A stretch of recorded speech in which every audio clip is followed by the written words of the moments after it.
اعوذ باللہ من الشیطان الرجیم، بسم اللہ الرحمن الرحیم۔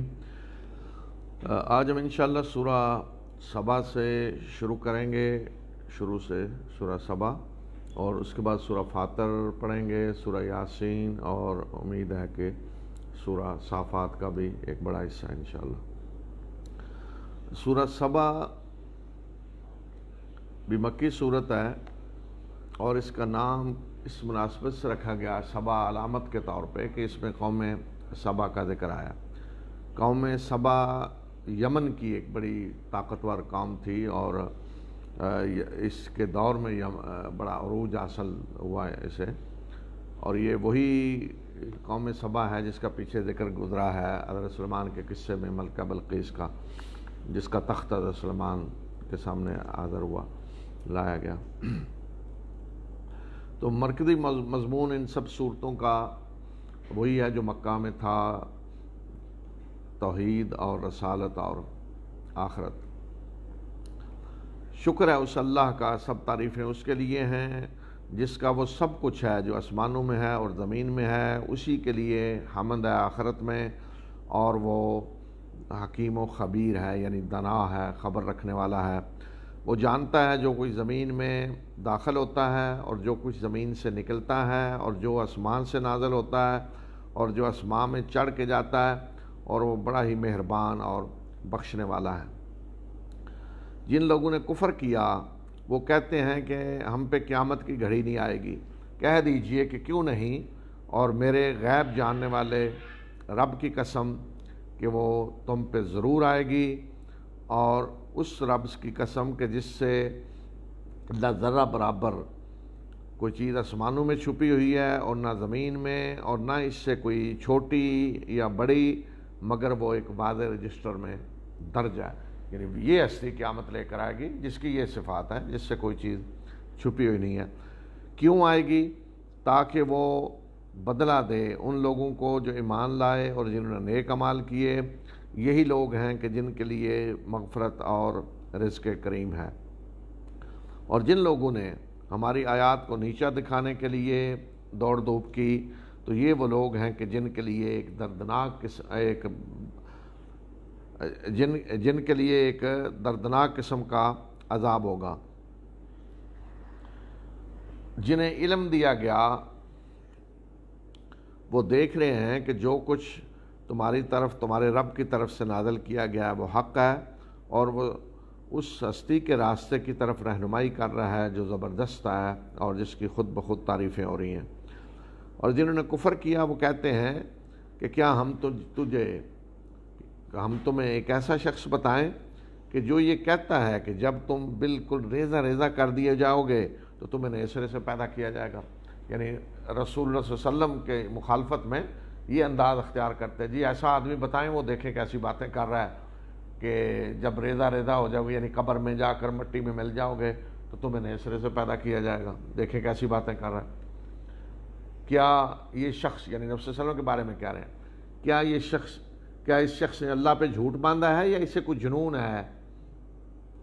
بلکہ جو لوگ آخرت پر ایمان نہیں رکھتے وہ عذاب میں ہوں گے، اور وہ گمراہی میں دور نکل چکے ہیں۔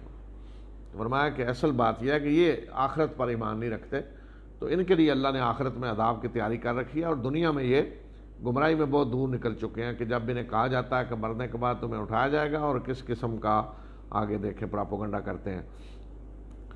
کیا انہوں نے اپنے آگے اور پیچھے آسمان و زمین کو نہیں دیکھا؟ اگر ہم چاہیں تو انہیں زمین میں دنسا دیں، یا ہم چاہیں تو ان پر آسمان سے کوئی ٹکڑا گرا دیں۔ بے شک اس میں بڑی نشانی ہے ہر اس شخص کے لیے، ہر اس بندے کے لیے جو رجوع کرنے والا ہے، اللہ کی طرف پلٹنے والا ہے، یعنی اپنی غلطیوں پہ بار بار معافی مانگنے والا ہے۔ اور ہم نے داؤد کو اپنی طرف سے فضل عطا کیا، اور پہاڑوں کو حکم دیا کہ اس کے ساتھ مل کر تسبیح کرو، اس سے ہم آہنگی کرو، اور پرندوں کو بھی یہی حکم دیا، اور ہم نے اس کے لیے لوہے کو نرم کر دیا اس حکم کے ساتھ کہ زریں بناؤ، اور ان کے حلقے جو ہیں وہ خاص اندازے سے پیوست کرو، اور نیک عمل کرو، بے شک جو کچھ تم کر رہے ہو میں اس کو دیکھ رہا ہوں۔ تو حضرت داؤد کو اللہ تعالیٰ نے خاص یہ خصوصیت دی تھی کہ خوبصورت آواز اللہ تعالیٰ نے دی، اور پہاڑ بھی ان کے ساتھ اللہ کی تسبیح میں شریک ہو جاتے. جب وہ تسبیح کرتے، حمد کرتے، تو پہاڑ اور پرندے بھی ساتھ شریک ہو جاتے. اور اسی طرح دوسری خصوصیت کہ اللہ تعالیٰ نے انہیں زرہ بنانے کی صنعت سکھلائی. وہ بڑی خوبصورت زریں بناتے تھے، لوہا گویا کہ نرم ہو گیا تھا ان کے لیے کہ زرہ کے حلقے جو ہیں وہ بڑے بہترین طریقے سے وہ پیوست کرتے تھے. اور سلیمان کے لیے ہم نے ہوا کو مسخر کیا، اس کا صبح کو چلنا 1 مہینے کی مسافت کے لیے ہوتا تھا، اور شام کا چلنا 1 مہینے کی مسافت کے لیے. اور ہم نے اس کے لیے تانبے کا چشمہ بہا دیا، اور جنوں میں سے مسخر کیے جو اس کے رب کے اذن سے اس کے سامنے کام کرتے، اور جو کوئی ان میں سے ہمارے حکم کی نافرمانی کرتا تو ہم اسے آگ کے عذاب کا مزہ چکھاتے. وہ اس کے لیے کام کرتے جو وہ چاہتا، اور وہ اس کے لیے بناتے، کام کرتے جو وہ چاہتا. بڑی بڑی عمارتیں، مجسمے، حوض کی طرح لگن، اور ایک جگہ ٹکی ہوئی دیگیں، یعنی ایسی دیگ جو ایک ہی جگہ جمی ہوئی ہے. اے آل داؤد، شکر کا عمل کرو اور میرے بندوں میں سے کم ہی شکر گزار ہیں. تو سلیمان کے لیے اللہ تعالیٰ نے ایک تو ہوائیں مسخر کی، اور دوسرا جنوں میں سے مسخر کیے کہ جن سے وہ بڑے بڑے کام لیتے تھے، جن میں سے بڑی بڑی عمارتیں بنانی، مجسمے، دیگیں ایسی کہ جو بڑی بڑی ایک جگہ پہ جمی ہوئی، ان میں کھانے پکتے غریبوں کے لیے، فوجوں کے لیے. تو یہ گویا کہ جیسے آج کہتے ہیں نا جی ہیوی قسم کے جو کام، ہیوی انڈسٹری جو تھی، وہ اس میں حضرت سلیمان جنوں سے کام لیتے تھے. تو اللہ تعالیٰ فرمانے کہ ہم نے مسخر کیے. تو آج جن کسی کے لیے مسخر نہیں ہو سکتے، یہ اللہ نے کیے ہیں نا حضرت سلیمان کے لیے، بعد میں کسی کے لیے نہیں کیے. تو آج جن خود تو نہیں کسی کے لیے کو آ کے اللہ اس کی ڈیوٹی لگائے گا، مسخر کرے گا تو ممکن ہے، لیکن خود کوئی نہیں کر سکتا. اور ان کے لیے اللہ تعالیٰ نے جو حدود مقرر کی ہیں، متعین کی ہیں، ان سے باہر وہ نہیں نکل سکتے. اس لیے دیکھیں کہ حضرت سلیمان کے بعد تاریخ میں کبھی کوئی ایسا واقعہ ذکر نہیں کہ کسی کے لیے اس طرح جن مسخر ہوں اور جنوں نے اس طرح کے کوئی کام اس کے لیے کیے ہوں. تو یہاں اللہ تعالیٰ فرمانا ہے کہ ہم یہ کر رہے تھے، وَمَن يَزِغْ مِنْهُمْ أَمْرِنَا نُذِقْهُ مِنْ عَذَابِ السَّعِيرِ، کہ جو ان میں سے ہمارے حکم کی خلاف ورزی کرتا ہم اسے دردناک عذاب، آگ کے عذاب کا مزہ چکھاتے. پس جب ہم نے سلیمان کی موت کا فیصلہ کیا تو جنوں کو اس کی موت سے آگاہ نہیں کیا مگر زمین کے اس کیڑے نے، دیمک نے، جو سلیمان کی لاٹھی کو کھا رہا تھا. پھر جب سلیمان گر پڑا تو جنوں کے سامنے واضح ہوا کہ کاش کہ وہ غیب جانتے ہوتے تو وہ اس رسوا کن عذاب میں نہ پڑے رہتے. یعنی فرمایا کہ جب حضرت سلیمان کی موت کا وقت آیا، ظاہر یہ ہوتا ہے ایسا منظر تھا کہ جن کوئی کسی کام پہ لگے ہوئے تھے بڑے، حضرت سلیمان پیچھے آپ دور بیٹھ کے اپنے دفتر میں نگرانی کر رہے تھے، جہاں سے جن انہیں دیکھ رہے تھے، سامنے تھے وہ، تو لاٹھی کے سارے وہ کھڑے نگرانی کر رہے تھے. تو وہیں ان کی روح قبض کر لی گئی، تو وہیں کھڑے رہے، جن سمجھے کھڑے ہیں نگرانی کر رہے ہیں، وہ لگے رہے، کام لگے رہے. اور نیچے سے دیمک ان کی لاٹھی کو کھانے لگی. دیمک نے جب لاٹھی کھائی نیچے سے تو حضرت سلیمان گر پڑے. تو جنہوں نے آ کے دیکھا یہ تو کافی دیر کے فوت ہو چکے ہیں، یعنی دیمک نے نیچے سے لاٹھی کو چاٹا، کھایا، پھر گرے ہیں. تو انہوں نے کہا کاش کہ وہ غیب جانتے ہوتے جن، تو اس رسوا کن عذاب میں نہ پڑے رہتے، یعنی اسی وقت بھاگ جاتے. تو اس طرح جو لوگ سمجھتے ہیں نا جی جن غیب جانتے ہیں، تو کوئی غیب نہیں جانتا اللہ کے سوا. اب سامنے حضرت سلیمان انہیں نظر آ رہے ہیں، لیکن انہیں یہ نہیں پتا کہ حضرت سلیمان وفات پا چکے ہیں. وہ یہی سمجھتے رہے کہ سامنے کھڑے ہیں، زندہ ہیں. یقیناً سبا والوں کے لیے ان کے مسکن میں بڑی نشانی ہے، یعنی ان کے ملک میں، ان کے رہنے کے علاقے میں بڑی نشانی ہے. دائیں بائیں 2 باغ، اپنے رب کے رزق میں سے کھاؤ اور اس کا شکر ادا کرو. سرسبز و شاداب سرزمین، ملک اور بخشنے والا رب. یعنی یہ جب قوم تھا نا عروج، تو یہ کیفیت اللہ تعالیٰ نے نقشہ کھینچا ہے. یہ جو ہے نا دائیں بائیں باغ، تو اس کا یہ مطلب نہیں دو باغ تھے، ایک دائیں اور ایک بائیں. جی اس آیت کی صحیح تفسیر مجھے ایک دفعہ صحیح سمجھ آئی کہ میں سرگودا میں ایک روڈ پہ جا رہا تھا، تو دائیں بائیں باغوں کا سلسلہ، پوری روڈ جہاں تک چلتے جائیں دائیں بھی باغ بائیں بھی باغ، دائیں بھی باغ باغوں کا سلسلہ، کئی 100 کلومیٹر تک جائیں دائیں بائیں باغ. تو یہ نقشہ ہے. یہ نہیں صرف دو باغ تھے پورے صحابہ میں، نہیں، یعنی مطلب یہ ہوتا ہے کہ دائیں بائیں دو باغ، یعنی ادھر بھی باغ ادھر بھی، جدھر چل رہے ہیں آپ کے دائیں طرف بھی باغ ہوں گے، بائیں طرف بھی باغ ہوں گے. تو اس وقت فرمایا کہ یہ کیفیت تھی، گویا کہ انہیں کہہ دیا گیا کہ اپنے رب کا دیا ہوا رزق کھاؤ اور اس کا شکر ادا کرو. سرسبز و شاداب زمین اور بخشنے والا رب، اگر کوئی غلطیاں ہیں اللہ سے معافی مانگو، وہ بخشنے والا ہے، اس نے رزق دیا، اس کا رزق کھاؤ. تو یہ حالت ہوتی ہے جب قوم ترقی کرتی ہے، اللہ کا شکر ادا کرتی ہے تو اللہ اور زیادہ دیتا ہے. لیکن جب قومیں منہ موڑتی ہیں تو پھر اللہ کی طرف سے سزا ملتی ہے. اب اس کا آگے ذکر کیا. تو یہ وہ سزا ہے جو قوموں کو ملتی ہے.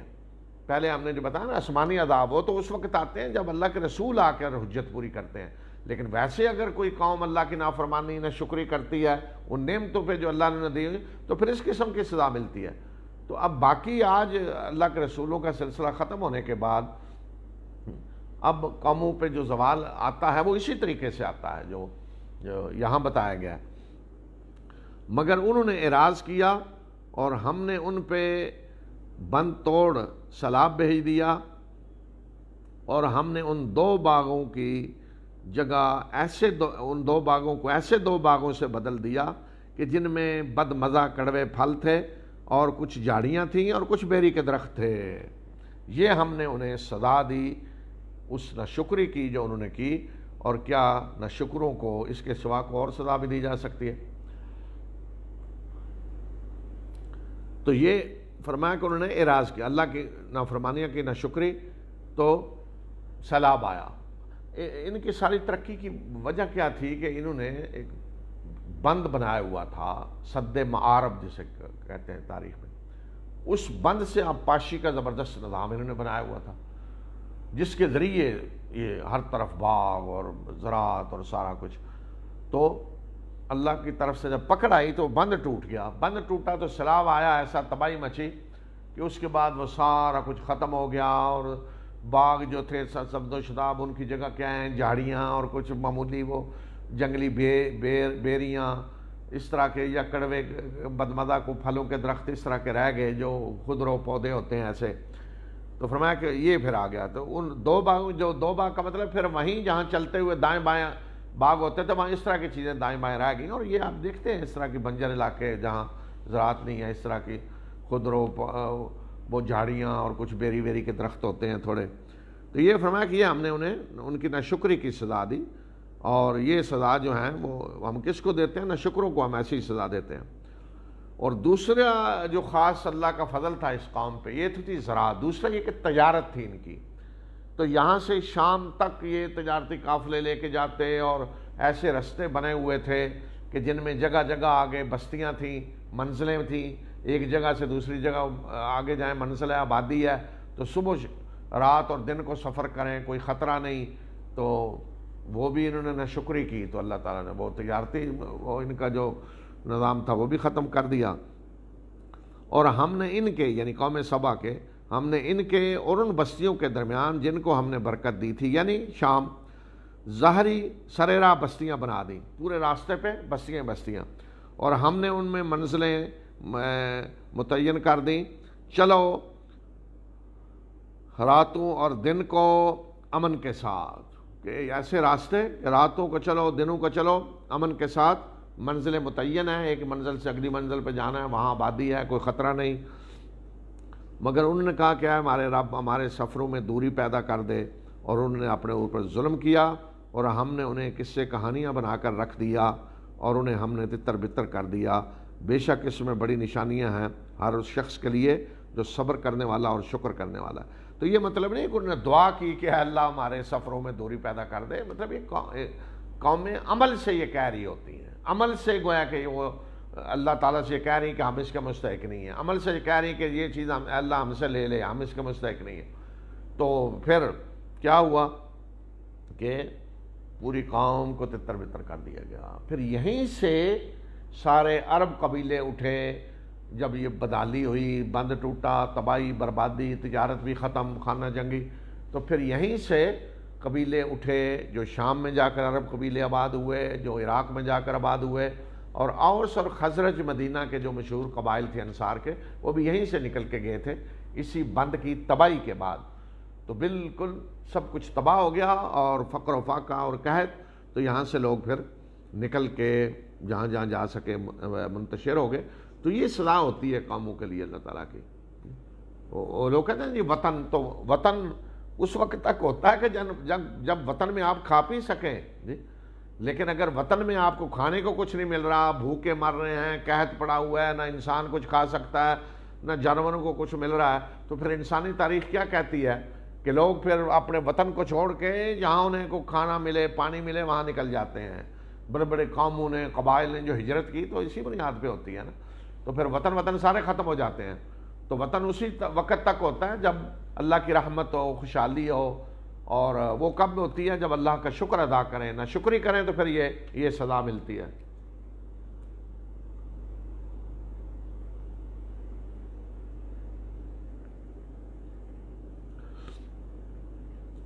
اور ان پہ ابلیس کا وہ گمان صحیح ثابت ہوا، اور انہوں نے اس کی پیروی کی سوائے تھوڑے سے مومن لوگوں کے۔ کیا گمان کہ جس نے جو چیلنج کیا تھا اللہ کے سامنے کہ میں تیرے سب بندوں کو گمراہ کر کے چھوڑوں گا، تو ان پہ اس کا وہ گمان صحیح ثابت ہوا، تو بچے ان میں سے تھوڑے سے مومن۔ اب فرمایا کہ ابلیس کو کوئی ان پہ اختیار تو نہیں تھا کہ اس نے زبردستی انہیں اس راستے پہ چلایا، اور اسے یعنی ابلیس کو ان پہ کوئی اختیار نہیں تھا، یہ تو صرف اس آزادی کی بنیاد پہ ہوا جو ہم نے دی ابلیس کو لوگوں کو گمراہ کرنے کی، یہ اس وجہ سے ہوا۔ اور وہ ہم نے کیوں دی؟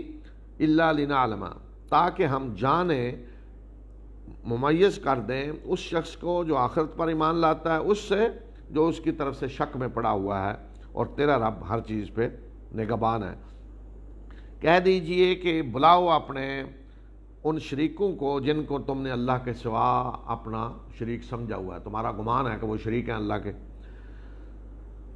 یہ تمہارے شریک نہ آسمانوں میں ذرہ برابر کسی چیز کا اختیار رکھتے ہیں، اور نہ زمین میں، اور نہ ہی ان کی کچھ آسمان و زمین میں شراکت ہے، اور نہ ہی ان میں سے کوئی مددگار ہے کہ اس نے اللہ کی مدد کی ہو آسمان و زمین بنانے میں، تو نہ کسی کا حصہ ہے، کوئی پارٹنرشپ ہے۔ تو یہ فرمایا یہ ہیں تمہارے معبود کہ کوئی اختیار بالکل رتی برابر ان کے پاس نہیں ہے، اور اللہ کے ہاں شفاعت فائدہ نہیں دے گی، سفارش، سوائے اس کے کہ جس کے لیے اللہ نے اجازت دی ہو، جس کے لیے اجازت دی ہو اور جس کو اجازت دی ہو، دونوں کے لیے اجازت چاہیے، جس نے کرنی وہ بھی، جس کے لیے کی جا رہی۔ تو اللہ کے نیک بندے جو ہوں گے مقرب، ان کی کیفیت بتائی کہ یہاں تک کہ جب ان کی گھبراہٹ دور ہوگی تو وہ کہیں گے کہ تمہارے رب نے کیا فرمایا، تو وہ جواب ملے گا کہ اس نے حق بات فرمائی، اور وہ بڑا ہی بلند تر اور بڑی شان والا ہے۔ یعنی وہ بھی اللہ کے ہاں بیٹھے گھبرا رہے ہوں گے، کوئی آگے بڑھ کے نہیں بات کرے گا، تو جب کچھ ہوگی بات، گھبراہٹ دور ہوگی تو پوچھیں گے اللہ نے کیا فرمایا، یعنی کسی کی شفاعت کی اجازت اللہ نے دی ہے یا نہیں۔ کہہ دیجئے کہ کون ہے جو تمہیں آسمانوں اور زمین میں رزق دیتا ہے، تو یہ کہہ دیجئے کہ اللہ، یعنی ان سے پوچھیں تو یہی کہیں گے، تو آپ کہہ دیں اللہ۔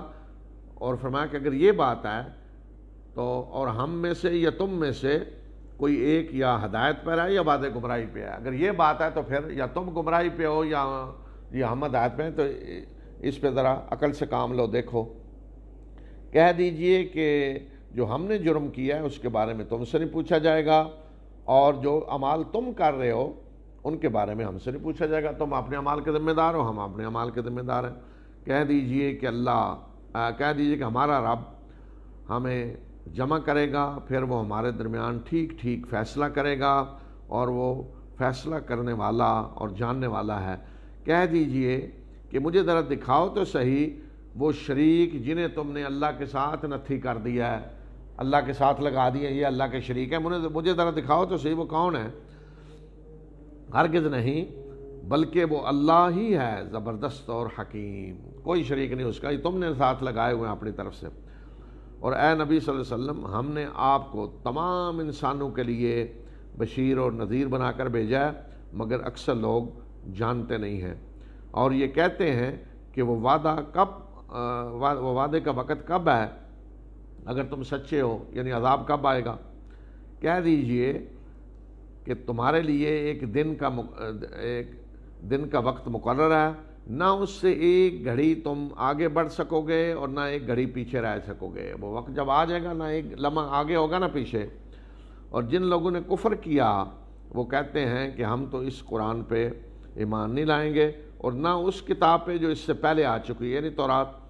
اور کاش کہ تم اس وقت دیکھو جب ظالم اپنے رب کے سامنے کھڑے ہوں گے اور ایک دوسرے پہ یہ بات ڈال رہے ہوں گے، ایک دوسرے پہ تہمتیں لگا رہے ہوں گے، وہ کہہ رہے ہیں تم نے ہمیں مروایا، وہ کہیں گے تم نے مروایا۔ اور جو دبا کر رکھے گئے دنیا میں، وہ تکبر کرنے والوں سے کہیں گے کہ اگر تم نہ ہوتے تو ہم مومن ہوتے۔ دنیا میں ہمیشہ دو طبقے ہوتے ہیں، ایک بڑا طبقہ جن کے پاس اختیارات، طاقت ہوتی ہے، اور ایک پسا ہوا دبا ہوا طبقہ۔ تو یہ دبے ہوئے لوگ تکبر کرنے والے مستکبرین کو کہیں گے کہ اگر تم نہ ہوتے تو ہم مومن ہوتے، تم نے ہمیں ایمان نہیں لانے دیا۔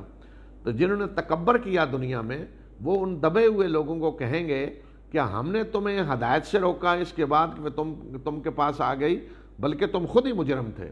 یعنی ہم نے تو نہیں روکا، تم خود ہی مجرم تھے، تم نہیں چاہتے تھے ہدایت۔ اور جو دبا کر رکھیں گے وہ جواب میں تکبر کرنے والوں کو کہیں گے بلکہ رات اور دن کی وہ چالیں تھیں جب تم ہمیں حکم دیتے تھے کہ ہم اللہ کا انکار کریں اور ہم اس کے ساتھ شریک ٹھہرائیں، اور جب وہ عذاب کو دیکھ لیں گے تو وہ ندامت کو چھپا رہے ہوں گے۔ اور جن لوگوں نے کفر کیا ہم ان کی گردنوں میں طوق ڈال دیں گے، تو کیا انہیں وہی سزا نہیں دی جا رہی جو یہ اعمال کیا کرتے تھے؟ یعنی اعمال کے مطابق ہی سزا نہیں ہے۔ تو یہ قرآن نے مختلف جگہوں پہ یہ منظر پیش کیے ہیں کہ مستضعفین اور مستکبرین کی لڑائی جو ہونی ہے، وہاں جا کر ایک دوسرے پہ الزام لگائیں گے، اور اسی طرح پیشوا اور پیروکار جو ہیں ان کی جو لڑائی ہونی ہے، وہ کہیں گے جی تم نے ہمیں گمراہ کیا، وہ کہیں گے نہیں ہم نے تو نہیں کیا، تم خود ہی ایسے تھے۔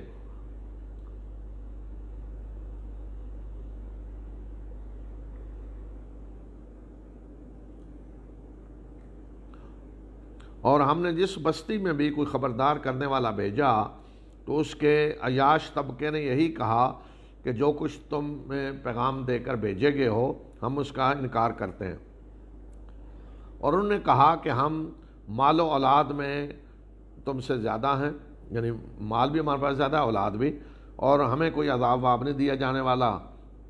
کہہ دیجئے کہ بے شک میرا رب جس کے لیے چاہتا ہے رزق کشادہ کرتا ہے اور جس کے لیے چاہتا ہے تنگ کرتا ہے، لیکن اکثر لوگ جانتے نہیں ہیں۔ تو یہ غلط فہمی جو ہوتی ہے نا لوگوں کو، وہ سمجھتے ہیں جب اللہ نے ہمیں مال و دولت دیا ہوا ہے تو اللہ ہم پہ راضی ہے اور ہم صحیح کام کر رہے ہیں، اگر صحیح کام نہ کر رہے ہوتے، اللہ راضی نہ ہوتا تو رزق کیوں ہمیں دیتا، ہمارا سب کچھ تباہ ہو جاتا۔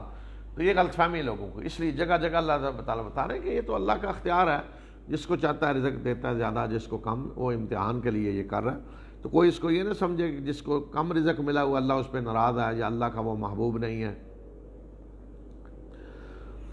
اور تمہارے مال اور تمہاری اولادیں یہ ایسی چیز نہیں ہے کہ جو تمہیں ہم سے قریب کریں، یعنی ہمارے قرب کا ذریعہ یہ نہیں ہے کہ مال و اولاد ہیں تمہارے مال اور تمہاری اولادیں یہ چیز نہیں ہے کہ جو تمہیں ہمارے قریب کر دیں۔ ہمارا قرب تو اس کے لیے ہے جو ایمان لایا اور جس نے نیک اعمال کیے، تو یہی وہ لوگ ہیں کہ جن کو ان کے عمل کا دورہ بدلا دیا جائے گا اور وہ بلند و بالا عمارتوں میں جنت میں امن سے رہ رہے ہوں گے۔ اور وہ لوگ جنہوں نے ہماری آیات کو نیچا دکھانے کے لیے کوششیں کیں وہ عذاب میں حاضر کیے جائیں گے، یعنی مجرموں کی طرح پکڑ کے لائے جائیں گے۔ کہہ دیجئے کہ میرا رب اپنے بندوں میں سے جس کے لیے چاہتا ہے رزق کشادہ کرتا ہے اور جس کے لیے چاہتا ہے اس کو تنگ کر دیتا ہے، اور جو چیز بھی تم خرچ کرتے ہو وہ اس کی جگہ تمہیں اور دیتا ہے، اور وہ بہترین رزق دینے والا ہے۔ اور جس دن وہ ان سب کو جمع کر کے لائے گا تو وہ فرشتوں سے کہے گا کہ کیا یہ لوگ تمہاری عبادت کیا کرتے تھے؟ تو فرشتے جواب میں کہیں گے کہ اے اللہ تو پاک ہے، تو ہمارا ولی ہے ان کے مقابلے میں، بلکہ یہ جنوں کی عبادت کیا کرتے تھے، اور ان میں سے ان کے اکثر انہی پہ ایمان رکھتے تھے۔ جنوں کو انہوں نے خدا سمجھا ہوا تھا، اور ان کو مشکل کشا اور حاجت روا اور نفع نقصان پہنچانے والے، پھر ان سے کچھ حاصل کرنے کے لیے ان کی باتیں کرتے تھے، ہمارے ساتھ ان کا کوئی تعلق نہیں تھا۔ اور پھر کہا جائے گا کہ آج تم ایک دوسرے کے لیے نہ نفع کے کوئی اختیار رکھتے ہو نہ نقصان کا، اور جن لوگوں نے ظلم کیا ان کو ہم کہیں گے کہ اس آگ کے عذاب کا مزہ چکھو جس آگ کو تم جھٹلایا کرتے تھے۔ اور جب ان لوگوں کے سامنے ہماری واضح آیات کی تلاوت کی جاتی ہے تو یہ کہتے ہیں کہ یہ شخص اس کے سوا کچھ نہیں، یہ تمہیں ان کی عبادت سے روکنا چاہتا ہے کہ جن کی عبادت تمہارے آباء و اجداد کرتے رہے ہیں، اور یہ قرآن اس کے سوا کچھ نہیں کہ یہ ایک گھڑا ہوا جھوٹ ہے، اور جن لوگوں نے کفر کیا وہ حق کے بارے میں کہہ رہے ہیں جبکہ وہ ان کے پاس آ چکا ہے کہ یہ تو واضح جادو ہے۔ تو حق سے مراد قرآن ہے، اللہ کے رسول صلی اللہ علیہ وسلم کی دعوت ہے کہ جب حق آ گیا ان کے پاس اس کو کہہ رہے ہیں کہ یہ جادو ہے۔ اور ہم نے انہیں کوئی ایسی کتابیں نہیں دیں کہ جسے یہ پڑھ رہے ہوں، اور نہ ہی آپ سے پہلے ہم نے ان کی طرف کو خبردار کرنے والا بھیجا ہے۔ یعنی یا تو یہ نہیں کہ ان کے پاس پہلے سے ہوں کتابیں پڑھ رہے ہیں، جی ہمیں اب ہدایت کی ضرورت نہیں، ہمارے پاس کتابیں ہیں، یا کوئی پہلے رسول آ چکا ہے، نہ کتابیں نہ رسول، جہلیت میں ڈوبے ہوئے، اور اس کے بعد اللہ نے رسول بھیجا ہے تو اس طرح کی باتیں کر رہے ہیں۔ اور ان سے پہلے بھی قومیں جھٹلا چکی ہیں، اور یہ یعنی قریش، یہ ان کے عشر عشیر اس کے عشر عشیر کو بھی نہیں پہنچے جو کچھ ہم نے ان کو دیا تھا، اور انہوں نے میرے رسولوں کو جھٹلایا، تو پھر کیسا تھا میرا عذاب، میری پکڑ پھر کیسی تھی، سزا کیسی تھی، دیکھو ذرا پہلی ساری قومیں۔ اس لیے ان قوموں کا ذکر اللہ تعالیٰ قرآن میں جگہ جگہ کر رہے ہیں۔ اے نبی صلی اللہ علیہ وسلم انہیں کہیے کہ میں تمہیں ایک بات کی نصیحت کرتا ہوں کہ تم دو دو یا ایک ایک کھڑے ہو کر ذرا سوچو کہ کیا تمہارے ساتھی کو کوئی جنون لاحق ہے؟ وہ تو تمہیں خبردار کرنے والا ہے ایک سخت عذاب کے آنے سے پہلے۔ نبی صلی اللہ علیہ وسلم کہتے تھے جنون ہے انہیں کچھ، تو فرمایا کہ ذرا غور کرو، دو دو یا اکیلے بھی کھڑے ہو کر، کہ واقعی ایسی بات ہے جیسے تم کہہ رہے ہو کہ انہیں کوئی جنون ہے۔ فرمایا جنون نہیں، بلکہ ایک سخت عذاب آنے سے پہلے وہ تمہیں خبردار کر رہے ہیں کہ اس عذاب سے بچ جاؤ۔ کہہ دیجئے کہ میں نے تم سے جو اجر مانگا ہے تو وہ تمہیں ہی مبارک ہو۔ جگہ جگہ آپ دیکھ رہے ہیں اللہ تعالیٰ فرما رہے ہیں کہہ دیجئے کہ میں اس پہ کوئی اجر نہیں مانگ رہا، میرا اجر تو رب العالمین کے ذمہ ہے۔ تو اب دوسرے انداز میں فرمایا کہ اگر کوئی اجر کہہ رہے ہو مانگا ہے تو وہ تمہیں ہی رکھو اپنے پاس، مجھے نہیں اجر چاہیے۔ کہہ دیجئے کہ میں نے تم سے کوئی اجر مانگا ہے تو وہ تمہارے ہی لیے رکھو، مبارک ہو تمہیں، میرا اجر تو اللہ کے ذمہ ہے اور وہ ہر چیز پہ گواہ ہے۔ کہہ دیجئے کہ میرا رب حق کا القاء کرتا ہے، غیبوں کو جاننے والا، یعنی قرآن اسی نے القاء کیا، وہی کیا۔ کہہ دیجئے کہ حق آ گیا اور باطل نہ کسی چیز کی ابتدا کر سکتا ہے نہ اسے لوٹا سکتا ہے، باطل ختم، اب باطل کے پاس کوئی اختیار نہیں۔ کہہ دیجئے کہ اگر میں گمراہ ہوں تو میری گمراہی کا وبال مجھی پہ ہے، اور اگر میں ہدایت پہ ہوں تو یہ اس وحی کی وجہ سے ہے جو میرے رب کی طرف سے جو میرا رب میری طرف کر رہا ہے، بے شک وہ سننے والا اور قریب ہے۔ یہ دیکھیں ساری اللہ کی صفات جو آ رہی ہیں نا ہر آیت کے آخر میں، یہ ہیں جس کے ذریعے اللہ کو پہچانتا ہے بندہ، میرا رب یہ ہے، میرا رب سمیع ہے، میرا رب قریب ہے، میرا رب مجیب ہے، میرا رب غفور ہے، میرا رب رحیم ہے، میرا رب ودود ہے۔ اللہ سے بندے کے تعلق معرفت ان صفات کے ذریعے ہوتی ہے، اور پھر انہی صفات کا اثر بندے پہ ہوتا ہے، اللہ کی صفات کا اثر اس پہ پڑتا ہے، اس کے اخلاق، اس کے کردار، اس پہ، اس کے عمل پہ۔ اور انہوں نے کہا کہ ہم اس پہ بے شک میرا رب سمیع ہے، سننے والا اور قریب ہے۔ کاش کہ تم اس وقت دیکھو کہ جب یہ گھبرائے ہوئے پھر رہے ہوں گے اور کہیں بھاگ نہیں سکیں گے اور قریب سے پکڑ لیے جائیں گے قیامت کے دن۔ گھبرائے ہوئے ہیں، کدھر جائیں، وہیں سے گرفتار کر لیے جائیں گے۔ اور اس وقت یہ کہیں گے کہ ہم اس پہ یعنی قرآن پہ ایمان لے آئے، اور اب اتنی دور سے کہاں وہ اسے پا سکیں گے؟ جب اب ایمان نہیں لا رہے، جب اللہ کے رسول موجود ہے، دعوت دے رہے ہیں، تو اس وقت کہیں گے کہ ایمان لائے، تو اتنی دور سے ایمان لانے کا کوئی فائدہ نہیں۔ جب کوئی عذاب دیکھ کر ایمان لائے گا تو وہ ایمان اللہ کے یہاں قبول نہیں ہے۔ اور اس سے پہلے انہوں نے اس کا انکار کیا، یعنی قرآن کا، اور دور سے یہ اٹکل کے تیر تکے چلا رہے ہیں، یعنی بجائے اس کے قرآن کو سنیں، غور کریں، یہ دور بیٹھے اٹکل کے تیر تکے چلا رہے ہیں قرآن کو جھٹلانے کے لیے۔ اور ان کی خواہشوں کے درمیان دیوار حائل کر دی گئی، جس طرح کہ اس سے پہلے ان کے ہم مشربوں کے ساتھ کیا گیا۔ بے شک یہ لوگ ایسے شک میں پڑے ہوئے ہیں کہ جس نے انہیں الجھن میں ڈالا ہوا۔ تو ان کی خواہشیں، تمنائیں جو یہ چاہتے ہیں، تو فرمایا اس وقت پھر ان کے اور ان کی خواہشوں کے درمیان دیوار حائل ہو جائے گی۔ خواہشیں کیا تھیں؟ جی ہمارے لیے جنت ہے، فلاں بچا لے گا، چھڑا لے گا، فلاں آ کے سفارش کرے گا، ساری تمنائیں اور خواہشیں، تو فرمایا کہ حائل ہو جائے گی دیوار، کوئی خواہش پوری نہیں ہوگی۔ اسی طرح ان کے ہم مشرب پہلے جو قومیں گزری ہیں ان کا بھی یہی انجام ہوا، اور ان کا بھی یہی انجام ہوگا۔ سورہ فاطر، یہاں سورہ سبا ختم ہوگی اور سورہ فاطر ہم شروع کر رہے ہیں۔ فاطر ویسے تو خالقی کے معنی میں آیا، اس کا نام فاطر رکھا گیا کہ اس میں پہلی آیت میں فاطر کا لفظ آیا۔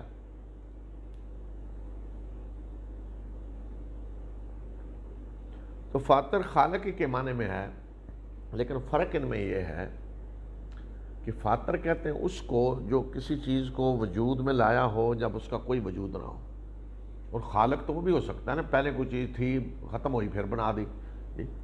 تو اس لیے عدم سے وجود میں لانے والا، جب کوئی نشان نہیں کسی چیز کا، اسے وجود میں لانے والا۔ حضرت عبداللہ ابن عباس رضی اللہ تعالی عنہما کہتے ہیں کہ میرے پاس دو بدو آئے، جھگڑا تھا ان کا ایک کنویں کے بارے میں، ایک کہتا تھا میرا، دوسرا کہتا میرا۔ تو اس نے ایک بدو، ایک نے کہا انا الذی فطرتہ، میں نے اسے پہلے کھودا تھا، کچھ بھی نہیں تھا، شروع سے میں نے کھودا تھا، میرا ہے۔ تو کہتا ہے مجھے سمجھ آیا کہ فاطر کا لفظ جو ہے، بدو تو ہوتے ہیں نا اصل عربی جاننے والے، تو کہتے ہیں مجھے پتہ چلا فاطر میں کا مطلب پھر کیا ہوتا ہے۔ جی انا الذی فطرتہ، اس نے کہا میں نے اسے کھودا تھا پہلے۔ تو یہ صورت بھی مکی صورت ہے۔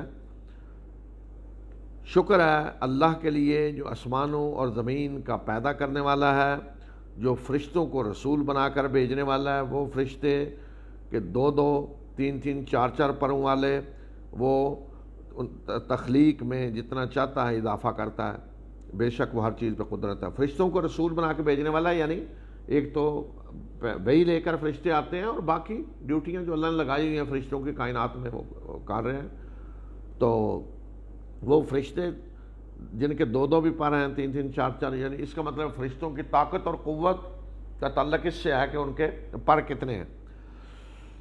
اللہ لوگوں کے لیے جس رحمت کا دروازہ کھول دے تو اس کو کوئی بند کرنے والا نہیں، اور جس کو وہ بند کر دے تو پھر اس کے بند کرنے کے بعد کوئی اسے کھول نہیں سکتا، اور وہ زبردست اور حکیم ہے۔ یعنی رحمت کا دروازہ کھلتا ہے تو اس کی طرف سے، اور جب وہ کھول رہا ہے تو کوئی بند نہیں کر سکتا۔ جی آج ہم سنیں وہ جی بندش ہوگی، جی کوئی بندش نہیں کر سکتا۔ جو آپ کے رب کی طرف سے آپ کو ملنے والا ہے، دنیا کی ساری طاقتیں اکٹھی ہو جائیں تو اس کو دروازہ وہ بند نہیں ہوگا، اور اگر اللہ نے کوئی چیز بند کر دی ہے تو ساری دنیا مل جائے تو اسے کھول نہیں سکتی۔ یہ اللہ کے ہاتھ میں ہے، اس نے کیا آپ کو دینا ہے اور کس چیز سے محروم رکھنا ہے، یہ وہ ہے کرنے والا۔ کوئی اور نہ دروازہ کھولنے والا ہے اور نہ بند کرنے والا ہے۔ سارے جن اور انسان اکٹھے ہو جائیں تو کوئی بندش بند نہیں کر سکتے۔ تو یہ فراڈ ہے سارا، وہ جی بندشیں ہو گئی ہیں اور بیوقوف بناتے ہیں لوگوں کو، اور پھر بندشیں کھول رہے ہیں، اور ڈرامہ بازیاں ساری۔ تو ان کی اپنی جو بندشیں ہیں وہ کیوں نہیں کھولتے؟ خود جو ہے دھکے کھا رہے ہوتے ہیں اور دوسروں کی بندشیں کھول رہے ہوتے ہیں جا کے۔ اے لوگو، تمہارے اوپر اللہ کی جو نعمتیں ہیں ان کو یاد کرو۔ کیا اللہ کے سوا کوئی اور خالق ہے جو تمہیں آسمانوں سے یا زمین سے رزق دے رہا ہو؟ کوئی الہ اس کے سوا نہیں ہے، تو پھر تم کہاں بے وقوف بنائے جا رہے ہو؟ اور اگر یہ آپ کو جھٹلاتے ہیں تو آپ سے پہلے بھی رسولوں کو جھٹلایا جا چکا ہے اور معاملات سارے کے سارے اللہ ہی کی طرف لوٹائے جائیں گے۔ اے لوگو، بے شک اللہ کا وعدہ سچا ہے، یعنی تمہیں اس کے سامنے پیش ہونا ہے، مرنے کے بعد اٹھایا جائے گا۔ پس دنیا کی زندگی تمہیں دھوکہ نہ دے، اور سب سے بڑا دھوکے باز تمہیں اللہ کے بارے میں دھوکہ نہ دے۔ وہ کون ہے دھوکے باز؟ شیطان۔ بے شک شیطان تمہارا دشمن ہے، تو تم اسے دشمن سمجھو۔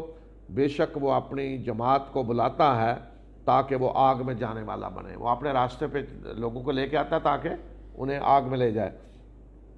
جن لوگوں نے کفر کیا ان کے لیے سخت عذاب ہے، اور جو ایمان لائے اور جنہوں نے نیک اعمال کیے ان کے لیے مغفرت اور اجر کبیر، بہت بڑا اجر ہے۔ کیا وہ شخص کہ جس کے لیے اس کے برا عمل خوشنما بنا دیا گیا ہو اور وہ اسے اچھا سمجھ رہا ہو، تو کیا ایسے شخص کی گمراہی کی کوئی انتہا ہے؟ یعنی سب سے بڑی گمراہی کہ آدمی کے لیے اس کا برا عمل اچھا بن جائے، وہ سمجھ میں تو بڑے اچھے کام کر رہا ہوں اور ہو گمراہ، تو ایسے شخص کی گمراہی کی کوئی انتہا ہے؟ بے شک اللہ جسے چاہتا ہے گمراہ کرتا ہے اور جسے چاہتا ہے ہدایت دیتا ہے۔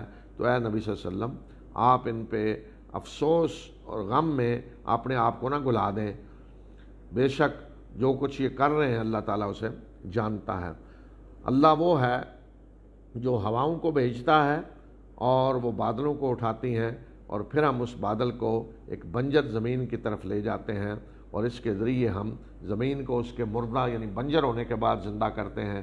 اسی طرح مرنے کے بعد اٹھنا ہوگا۔ جس طرح مردہ زمین بارش ہوتی ہے، فصلیں اگ پڑتی ہیں، اسی طرح لوگ بھی نکل کھڑے ہوں گے جب اللہ تعالیٰ کی طرف سے سور پھونکا جائے گا۔ اور جو کوئی عزت چاہتا ہو تو عزت تو ساری کی ساری اللہ کے لیے ہے، اسی کی طرف پاکیزہ کلمات چڑھ کر جاتے ہیں اور نیک عمل انہیں بلند کرتا ہے۔ اگر کوئی عزت چاہتا تو عزت تو اللہ کے پاس ہے، کوئی اور عزت دینے والا نہیں ہے۔ اور پاکیزہ کلمات جو زبان سے آدمی نکالتا ہے اللہ کی طرف چڑھ کے جاتے ہیں، اور انہیں جو چیز بلند کر دی وہ نیک عمل ہے۔ اگر پیچھے نیک عمل نہیں ہے تو وہ پاکیزہ کلمات نہیں جائیں گے۔ جو لوگ بری چالیں چل رہے ہیں ان کے لیے سخت عذاب ہے، اور ان کی چال غارت ہونے والی ہے۔ اور اللہ نے تمہیں مٹی سے پیدا کیا، پھر ایک بوند سے، پھر اس نے تمہارے جوڑے بنائے، اور کسی عورت کو حمل نہیں ہوتا اور نہ اس کو وضع عمل ہوتا ہے مگر وہ اللہ کے علم میں ہے، اور کسی شخص کو عمر نہیں دی جاتی لمبی، اور نہ اس کی عمر میں کوئی کمی کی جاتی ہے، مگر یہ سب کچھ ایک واضح رجسٹر میں درج ہے، اور بے شک یہ اللہ کے لیے آسان ہے۔ اتنا بڑا چوڑا حساب فرمایا اللہ کے لیے آسان ہے۔ اور دو سمندر برابر نہیں ہیں، ایک یہ ہے میٹھا اور شیریں، اس کا پانی پینے کے لیے سازگار ہے، اور ایک یہ ہے نمکین اور کڑوا، اور ہر ایک سے تم تازہ گوشت بھی نکالتے ہو اور زیور بھی نکالتے ہو جو تم پہنتے ہو، اور تم کشتی کو دیکھتے ہو کہ وہ اس کا سینہ چیرتے ہوئے چلتی ہے تاکہ تم اس کے فضل کو تلاش کرو، یعنی تجارت کرو، اور تاکہ تم شکر ادا کرو۔ تو یہ سمندروں کے بارے میں پیچھے گزرا ہے سورہ فرقان میں، وہ کیا ہے کہ جب دریا جا کر سمندر میں گرتے ہیں، یہ بتایا ہے کہ جب یہاں سمندروں کے اندر میٹھا پانی ہوتا ہے، سمندر ہے پورا کڑوا پانی اور اندر میٹھا پانی ہوتا ہے، تو یہ فرمایا کہ دو دریا ہیں، دو سمندر برابر نہیں ہیں، ایک میٹھا ایک کڑوا ہے، ایک بہترین سازگار میٹھا پینے والوں کے لیے، اور دوسری طرف کڑوا نمکین۔ یہ پانی ادھر نہیں جاتا، یہ ادھر نہیں جاتا، اس پانی کے جانور ادھر نہیں جاتے، اس کے ادھر نہیں آتے، یہ جانور ادھر جائیں گے مر جائیں گے، دوسرے ادھر آئیں گے مر جائیں گے۔ تو کس نے وہ رکاوٹ ڈالی ہوئی ہے کہ پانی مکس نہیں ہو رہا، کوئی درمیان میں دیوار ہے نہیں؟ تو یہ اللہ کی شانیں ہیں ساری جو اللہ تعالیٰ بتا رہا ہے۔ اور میں آپ کو ایک عجیب چیز بتاؤں کہ ہمارے علماء کو یہ سمجھ نہیں آتی تھی اس آیت کا ترجمہ کیسے کریں، اس لیے کہ وہ کہتے دو سمندر کیسے ایک ہو سکتے ہیں، کہ میٹھا اور یہ کس طرح ہو سکتا ہے؟ تو سمندر جی تو مکس ہو جاتے ہیں، دو کیسے ہو گئے سمندر؟ تو اس لیے اکثر جو پرانے ترجمے ہیں سارے، تو ان میں سمندر کا لفظ لکھنے کی بجائے ان نے احتیاط کی، پانی کے دو وہ لکھ دیا خزانے جی، پانی کے، تاکہ یہ نہ ہو جی سمندر جو ہے، پھر کسی نے دریا کو لکھنے کی کوشش کی، لیکن دریا سے تو موتی نہیں نکلتے، یہاں لکھا ہے کہ زیور یعنی موتی بھی نکالتے، اور مچھلیاں تو دریا میں ہیں لیکن موتی تو نہیں ہے جی۔ اب جب تحقیق ہوئی سمندروں کی تو سارا پتہ چلا کہ سمندروں کی دنیا کیا ہے، اور جی سارا، اور کس طرح میٹھا پانی جو ہے اس کے ساتھ کڑوا ہوتا ہے اور خلط ملط نہیں ہوتا، جانور تک الگ ہوتے ہیں۔ تو یہ ہے معجزہ قرآن کا، یعنی ہمارے مفسرین نے آج سے پہلے پرانی جو تفسیریں ہیں تو کوئی کسی کو سمجھ نہیں آتی تھی یہاں کی تفسیر کیا کریں، کیسے ترجمہ کیسے کریں جی۔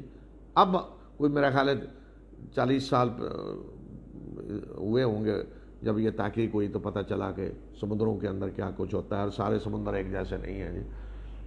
تو یہ ہے جہاں میٹھا پانی ہوتا ہے، وہ رات کو دن میں داخل کرتا ہے اور دن کو رات میں، اور اس نے سورج اور چاند کو مسخر کیا ہے، یعنی تمہاری خدمت میں لگایا ہوا ہے، ہر ایک مقررہ وقت تک کے لیے چلے جا رہا ہے۔ یہ ہے اللہ تمہارا رب، اسی کی بادشاہی ہے، اور جنہیں تم اس کے سوا پکارتے ہو وہ پرکاہ کے مالک بھی نہیں ہے۔ قطمیر کہتے ہیں کھجور آپ توڑیں نا جی تو گٹھلی کے اوپر ایک باریک سی جلی سی ہوتی ہے معمولی، اس کو قطمیر کہتے ہیں جی۔ تو اللہ تعالیٰ فرما رہے ہیں کہ یہ جنہیں تم اللہ کے سوا پکارو یہ اس قطمیر کے بھی مالک نہیں ہیں، کھجور کی گٹھلی کے اوپر جو جلی ہے نا چھوٹی سی، اس کے مالک بھی نہیں ہے، یعنی معمولی سے معمولی چیز۔ آج کوئی کہنا ہو کہ معمولی کو گھٹیا سی ایک تنکے کے بھی مالک نہیں ہے، ختم جی۔ تو یہ فرمایا کہ جن کو پکار رہے ہو نا ان کی یہ حیثیت ہے، اور کس کے ساتھ شریک ٹھہرا رہے ہو وہ اللہ جس کی یہ شانیں ہیں۔ اگر تم انہیں پکارو گے تو وہ تمہاری دعا نہیں سن سکتے، اور اگر سن بھی لیں تو جواب نہیں دیں گے، سن بھی لیں تو جواب نہیں دے سکتے، اور قیامت کے دن تمہارے اس شرک کا انکار کریں گے، اور خبر رکھنے والے کی طرح تمہیں کوئی نہیں بتا سکتا۔ اللہ ہے جو بتا رہا ہے نا، وہ خبیر ہے، تو خبیر کی طرح تمہیں کوئی نہیں بتا سکتا۔ یہ اللہ ہے جو سارا کچھ بتا رہا ہے کہ یہ پیش آنے والا ہے، پہلے سے دنیا میں تیاری کرو، بچو۔ اے لوگو تم اللہ کے سامنے فقیر ہو، محتاج ہو، بے بس ہو، اور اللہ ہی ہے جو بے نیاز اور حمید ہے۔ اگر وہ چاہے تو تمہیں لے جائے اور تمہاری جگہ نئی مخلوق کو لے آئے، اور یہ اللہ کے لیے کوئی مشکل نہیں ہے، کوئی بھاری نہیں ہے، اور کوئی بوجھ اٹھانے والا کسی دوسرے کا بوجھ نہیں اٹھائے گا۔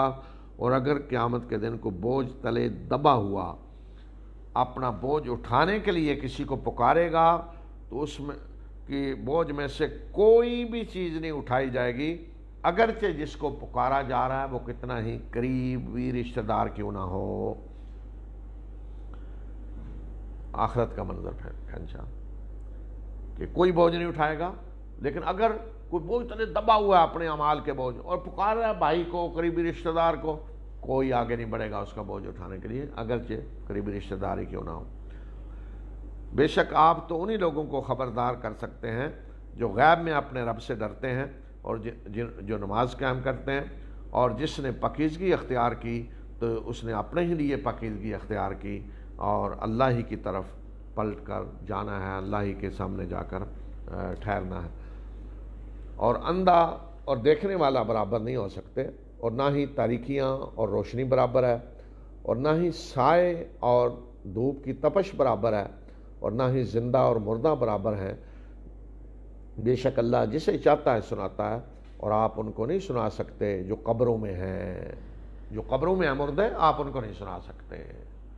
تو اس سے ثابت ہوا کہ کوئی مردے کو نہیں سنا سکتا۔ نبی صلی اللہ علیہ وسلم کو کہا جا رہا ہے کہ آپ مردوں کو نہیں سنا سکتے، تو گویا ایک یہ بھی مطلب ہے کہ جو مخاطب تھے ان کو مردے قرار دیا جا رہا ہے کہ مردوں کو نہیں سنا سکتے، تو جب ان کو مردوں کی طرح کہا تو وہ نہیں سنتے، تو جو اصل مردے ہیں ان کو بھی کوئی نہیں سنا سکتا، اللہ جسے چاہتا ہے سناتا ہے۔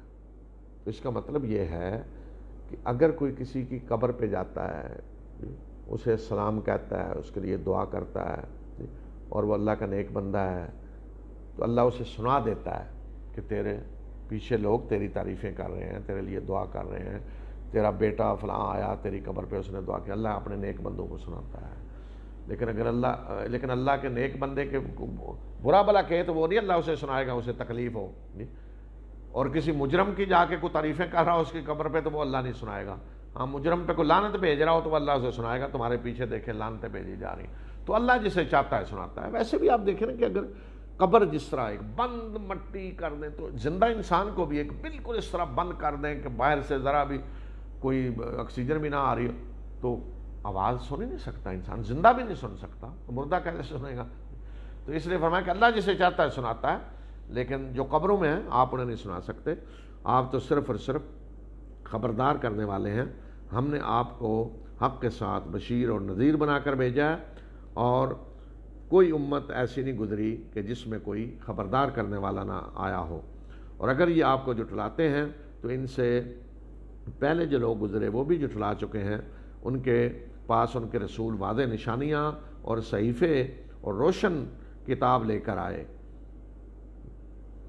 پھر جنہوں نے کفر کیا ان کو میں نے پکڑا تو کیسی تھی میری پھٹکار، کیسی تھی پکڑ۔ کیا تم نے دیکھا نہیں کہ اللہ ہی ہے جس نے آسمان سے پانی نازل کیا، پھر اس کے ذریعے ہم مختلف رنگوں والے پھل نکالتے ہیں۔ پانی سے جو پھل پیدا ہوتے ہیں مختلف رنگوں والے، یہ اللہ تعالیٰ کی شان ہے، اللہ تعالیٰ بتا مختلف رنگوں والے ہم پھل نکالتے ہیں، اور پہاڑوں میں بھی سفید اور سرخ اور گہری سیاہ دھاریاں ہیں مختلف رنگوں والی۔ پہاڑوں کو بھی اللہ تعالیٰ نے کس طرح خوبصورت بنایا ہے کہ پہاڑوں میں سفید دھاریاں بھی نظر آئیں گی، سرخ بھی اور بالکل سیاہ بھی، مختلف رنگ ہیں پہاڑوں کے، یہ خوبصورتی اللہ نے رکھی ہے۔ اور لوگوں میں اور جانوروں میں اور مویشیوں میں بھی مختلف رنگوں والے ہیں، ورنہ ایک ہی رنگ ہوتا تو خوبصورتی تو نہ ہوتی، جانوروں کے الگ مختلف رنگ، مویشیوں کے، یہ اللہ کی شان۔ اسی طرح بے شک اللہ سے اس کے جاننے والے بندے ہی ڈرتے ہیں، اور بے شک اللہ زبردست اور بخشنے والا ہے۔ انما یخشی اللہ من عبادہ العلماء، جاننے والے بندے، یہاں علماء اس معنی میں نہیں جو اصطلاحی معنی ہے وہ جی کورس فلاں کسی نے کیا ہوا ہے تو عالم ہے، جیسے کوئی یہ جی MBBS ڈگری ہے وہ، یا MA PhD نہیں، یہاں وہ نہیں ہے۔ علماء عالم، اللہ کو جاننے والا جسے اپنے رب کی معرفت حاصل ہے، اور وہ معرفت یہ ہے میں نے جو اللہ کی صفات یہاں بتائی گئی ہیں۔ تو اللہ کی معرفت کے لیے کوئی کورس کرنے کی ضرورت نہیں، کسی ڈگری کی ضرورت نہیں، کوئی 10 سالہ کورس نہیں کہ کرنا پڑتا کہ اللہ کی معرفت حاصل ہو۔ جی اللہ کی معرفت اس قرآن سے حاصل ہوتی ہے۔ صحابہ کو اللہ کی جو معرفت حاصل ہوئی اس قرآن سے حاصل ہوئی، انہوں نے کوئی لمبے چوڑے کورس نہیں کیے، اور یہ معرفت حاصل ہوتے کو دیر نہیں لگتی۔ ایمان کے نور جب دل میں آ جاتا ہے نا، اور بندہ قرآن پڑھے اور اپنے رب کو پہچانے، تو اللہ کی معرفت یہ ہے علم عالم، اللہ کو جاننے والا، اپنے رب کو جاننے والا، اس کی معرفت۔ یہ فرمایا جو علماء ہیں اللہ کی معرفت جنہیں ہیں، جو جانتے ہیں اپنے رب کی صفات، تو وہی اللہ سے ڈرتے ہیں۔ بے شک وہ لوگ جو کتاب کی تلاوت کرتے ہیں اور جنہوں نے نماز قائم کی اور جو ہم نے انہیں رزق دیا اس میں سے خفیہ اور اعلانیہ خرچ کیا، وہ ایسی تجارت کے امیدوار ہیں کہ جس پہ کساد بداری نہیں ہوگی۔ ایسی تجارت کہ جس میں کساد بداری نہیں ہے، ایسا پرافٹ اللہ انہیں دے گا آخرت میں، تاکہ اللہ ان کے اجر ان کو پورے دے اور مزید اپنے فضل سے بھی انہیں نوازے۔ بے شک اللہ بخشنے والا اور قدر کرنے والا ہے، شکور۔ شاکر شکور کا لفظ جب بندے کے لیے آئے گا نا تو شکر ادا کرنے والا، لیکن جب شاکر یا شکور اللہ کے لیے آئے گا تو مطلب اپنے بندوں کے چھوٹے چھوٹے اعمال کی قدر کرنے والا۔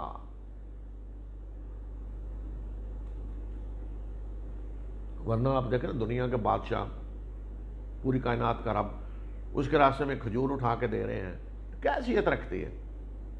لیکن اللہ قدر کرتا ہے اس کی بھی، ایک کھجور کا آدھی کر کے بھی دے نا تو وہ بھی قدر ہے اللہ کے ہاں۔ یہ ہے شکور اللہ۔ اور آپ کی طرف ہم نے جو کتاب وحی کی ہے وہ حق ہے، تصدیق کرنے والی اس کی جو اس سے پہلے یعنی تورات بے شک اللہ اپنے بندوں کی خبر رکھنے والا ہے اور دیکھنے والا ہے۔ پھر ہم نے اس کتاب کا وارث بنایا اپنے بندوں میں سے ان کو جن کو ہم نے چن لیا، پس ان میں سے ایسے بھی ہیں جو اپنے اوپر ظلم کرنے والے ہیں، اور ایسے بھی ہیں جو درمیانی راستے پہ ہیں، اور ایسے بھی ہیں جو نیکیوں میں سبقت لے جانے والے ہیں اللہ کے اذن سے، اور یہ ہے سب سے بڑا فضل۔ ہمیشہ کے باغات جن میں وہ داخل ہوں گے، وہاں انہیں سونے کے کنگن پہنائے جائیں گے اور موتیوں کے ہار، اور وہاں ان کا لباس ریشم کا ہوگا، اور وہ کہیں گے کہ شکر ہے اس اللہ کا جس نے ہم سے غم کو دور کر دیا، بے شک ہمارا رب بخشنے والا اور قدر کرنے والا ہے، جس نے ہمیں یہاں ابدی قیام گاہوں میں لا اتارا اپنے فضل سے، اور یہاں ہمیں نہ کوئی مشقت لاحق ہوگی اور نہ ہمیں کوئی تھکاوٹ ہوگی۔ اور جن لوگوں نے کفر کیا ان کے لیے جہنم کی آگ ہے، کیا جائے گا کہ مر جائیں، اور نہ ہی ان کے عذاب میں کوئی تخفیف کی جائے گی، اسی طرح ہم سزا دیتے ہیں ہر نہ شکرے کو۔ اور یہ لوگ یعنی کافر جہنم میں، یہ لوگ وہاں چیخ و پکار کر رہے ہوں گے اور کہیں گے کہ ہمارے پروردگار ہمیں نکال، ہم نیک عمل کریں ان اعمال کی جگہ جو پہلے ہم کیا کرتے تھے، برے اعمال کی جگہ ہم جا کر نیک عمل کریں۔ تو اللہ تعالیٰ جواب میں کہے گا کہ کیا ہم نے تمہیں اتنی عمر نہیں دی تھی کہ جس میں جو نصیحت حاصل کرنا چاہتا وہ نصیحت حاصل کر سکتا تھا، اور تمہارے پاس خبردار کرنے والا بھی آیا، یعنی اللہ کا رسول، اللہ کی دعوت پہنچی، پس چکھو مزہ عذاب کا، ایسے ظالموں کے لیے کوئی مددگار نہیں ہے۔ تو یہ اوپر جو فرمایا نا کہ پھر ہم نے کتاب کا وارث بنایا، اس کے دو مطلب ہو سکتے ہیں۔ ایک تو یہ کہ جو کہتے ہیں نبی صلی اللہ علیہ وسلم کی ایک امت دعوت، جس کو اللہ آپ نے دعوت دی، جیسے جزیرۃ العرب کے لوگ تھے اس وقت سامنے، یا پوری دنیا ایک لحاظ سے آج پوری دنیا کی طرف آپ کو بھیجا گیا ہے۔ تو ایک تو یہ کہ جن کو ہم نے چن لیا کا پھر معنی یہ ہوگا کہ جن کو ہم نے یہ کتاب دینے کے لیے چن لیا، امت دعوت، جن کو آپ نے دعوت دی اس وقت عرب، اور آج آپ کی دعوت پوری دنیا تک پہنچی ہے۔ تو اس میں فرمایا کچھ ہیں جو اپنے اوپر ظلم کر رہے ہیں، یعنی شرک، یہ معنی ہے، اور کچھ ہیں جو درمیانی ہیں، گناہ بھی کر رہے ہیں، کچھ نیکیاں بھی اس طرح، اور کچھ ہیں جو سبقت لے جانے والے ہیں، ایمان لا کے سبقت لے جا رہے ہیں اللہ کے اذن سے۔ یہ ہے سب سے بڑا فضل۔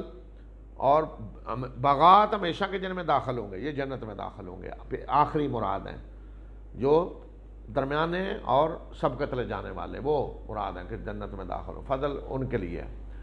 دوسرا معنی یہ ہو سکتا ہے کہ اس کو اگر لیا جائے کہ ایمان لانے والے جن کو چن لیا، یعنی جو اس کتاب پر ایمان لائے، تو ان میں تین قسمیں اگر ہوں تو پھر پہلی قسم کا مطلب یہ ہے کہ فَمِنْهُمْ ظَالِمٌ لِنَفْسِهِ، کہ جو گناہ گار ہیں، گناہ نیکیاں بھی ہیں گناہ بھی ہیں، اور کچھ ہیں درمیان میں، اتنی بڑی گناہ نہیں ہے، نیکی بھی برائی، اور تیسرے ہیں جو سبقت لے جانے والے ہیں، تو سب کے لیے جنت کا وعدہ ہے۔ تو ایک یہ اور چیز ہے، منافق ہونا اور چیز ہے۔ ایک آدمی ممکن ہے گناہوں میں ڈوبا ہوا ہو، شراب میں پی رہا ہو، چوریاں ڈاکے، لیکن اپنے رب کے سامنے سمجھتا ہے میں گناہ گار ہوں، شرمندہ ہوں، کسی وقت توبہ کر لے گا۔ اور اگر اسی طرح چلا بھی گیا، اللہ پہ ایمان رکھتا ہے، آخرت پہ ایمان رکھتا ہے، رسول اللہ صلی اللہ علیہ وسلم پر، تو اللہ نے کہہ دیا کہ شرک کے سوا اللہ جس کے لیے چاہے گا بخشے گا، شرک نہیں اس نے کیا۔ تو گناہ گار ہونا اور چیز ہے۔ بعض گناہ گار ایسے ہیں کہ اچانک کسی وقت ایسا لمحہ آتا ہے کہ جھک جاتے ہیں اللہ کے سامنے۔ تو گناہ گار ہونا اور چیز ہے، منافق ہونا اور چیز ہے۔ ایک گناہ گار کے دل میں اللہ اور اللہ کے رسول کی محبت ہوتی ہے، لیکن جذبات سے مغلوب ہو کے گناہ کر رہا ہے، برے لوگ ملے ساتھ ان کے مل کے برائیوں میں پڑ گیا، غافل ہو گیا اللہ سے، لیکن اللہ اور اللہ کے رسول سے محبت ہوتی ہے۔ میں نے زندگی میں دیکھے ہیں ایسے لوگ واقعی کہ گناہوں میں ڈوبے ہوئے، لیکن پتہ چلتا ہے کہ اللہ اور اللہ کے رسول سے انہیں محبت ہے، اور اللہ انہیں توفیق دیتا ہے پھر کہ وہ توبہ کرتے ہیں۔ تو یہ گناہ گار ہونا اور چیز ہے، اللہ منافق ہونا اور چیز ہے، اور شرک اور چیز ہے۔ اصل شرک ہے جو اللہ نے معاف نہیں کرنا، باقی گناہ جو ہے وہ اللہ جس کے لیے چاہے گا معاف کرے گا۔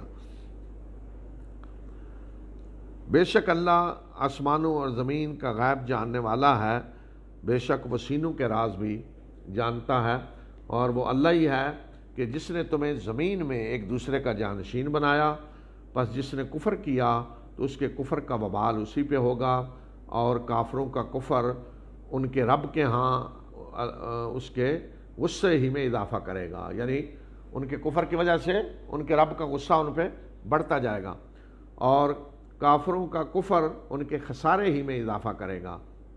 کہہ دیجئے کہ کیا تم نے دیکھا اپنے ان شریکوں کو جن کو تم اللہ کے سوا پکارتے ہو؟ مجھے ذرا دکھاؤ تو صحیح کہ انہوں نے زمین میں سے کیا چیز پیدا کی ہے، یا ان کا آسمانوں کی تخلیق میں، آسمانوں میں کوئی ان کا حصہ ہے، ان کا شراکت ہے، یا ہم نے انہیں کو کتاب دی ہے کہ جس کتاب کی وجہ سے وہ واضح دلیل رکھتے ہیں ان کے شرک کی، یعنی یا تو یہ ہے کہ اس وجہ سے انہیں شریک ٹھہرائے ہوئے ہیں کہ انہوں نے کوئی چیز پیدا کی ہے، یا آسمانوں کی میں ان کی کوئی شرکت ہے، یا ہم نے کوئی کتاب دی ہوئی ہے جس میں لکھا ہوا ہے یہ شریک ہیں، کو بتاؤ کوئی ایسی چیز ہے؟ بلکہ ظالم ایک دوسرے کو دھوکے دے رہے ہیں، ایک دوسرے سے دھوکے کے وعدے کر رہے ہیں، ایک دوسرے کو گمراہ کر رہے ہیں۔ بے شک اللہ آسمانوں اور زمین کو روکے ہوئے ہے کہ وہ ٹل نہ جائیں، گر نہ پڑیں، اور اگر وہ ٹل گئے تو اس کے سوا پھر اس کے بعد کوئی نہیں کہ جو انہیں تھام سکے۔ بے شک وہ بڑا ہی بردبار اور بخشنے والا ہے۔ اور انہوں نے اللہ کے نام کی مضبوط قسمیں کھا کر کہا کہ اگر ان کے پاس کوئی خبردار کرنے والا آیا تو یہ باقی ساری امتوں سے زیادہ ہدایت یافتہ بن جائیں گے۔ پھر جب ان کے پاس خبردار کرنے والا آیا یعنی اللہ کے رسول، تو اس کے آنے سے ان کے فرار ہی میں اضافہ ہوا، اور زیادہ بھاگنے لگے اللہ کے دین سے دور، زمین میں تکبر کرتے ہوئے اور بری چالیں چلتے ہوئے، اور بری چال اپنے چلنے والے ہی کو گھیرتی ہے، بری چال چلنے والا خود اس کی لپیٹ میں آ جاتا ہے۔ تو کیا یہ لوگ اب انتظار کر رہے ہیں کہ ان کے ساتھ اللہ وہی معاملہ کرے جو پہلے لوگوں کے ساتھ ہوا ہے؟ تو اگر یہ بات ہے تو پھر یہ یاد رکھیں کہ تم اللہ کی سنت میں کوئی تبدیلی نہیں پاؤ گے۔ یہ نہیں ہو سکتا کہ پہلے لوگوں کے ساتھ یہ ہوا اور یہی کام وہ کریں تو یہ بچ جائیں گے، نہیں، اللہ کی سنت میں تم کوئی تبدیلی نہیں پاؤ گے، اور اللہ کی سنت کو تم پھیر نہیں سکو گے کہ کہیں اللہ کی سنت کے زد میں کو آ رہا ہو اور آپ اس کا راستہ بدل دیں۔ کیا یہ لوگ زمین میں چلے پھرے نہیں کہ انہیں نظر آتا کہ جو ان سے پہلے گزرے ہیں ان کا کیا انجام ہوا؟ وہ ان سے زیادہ طاقتور تھے، اور اللہ کو کوئی ذرا بھی عاجز کر دینے والا نہیں ہے آسمانوں میں اور نہ زمین میں، بے شک وہ جاننے والا اور قدرت رکھنے والا ہے۔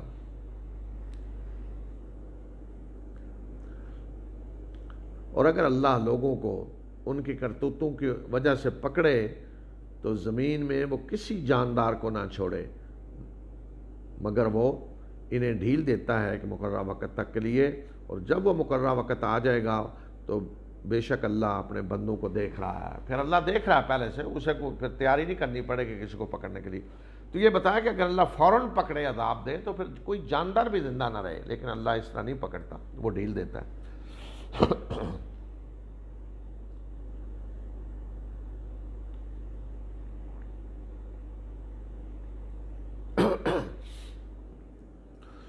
تو یہ سورہ فاطر ختم ہوئی، آگے سورہ یاسین ہے۔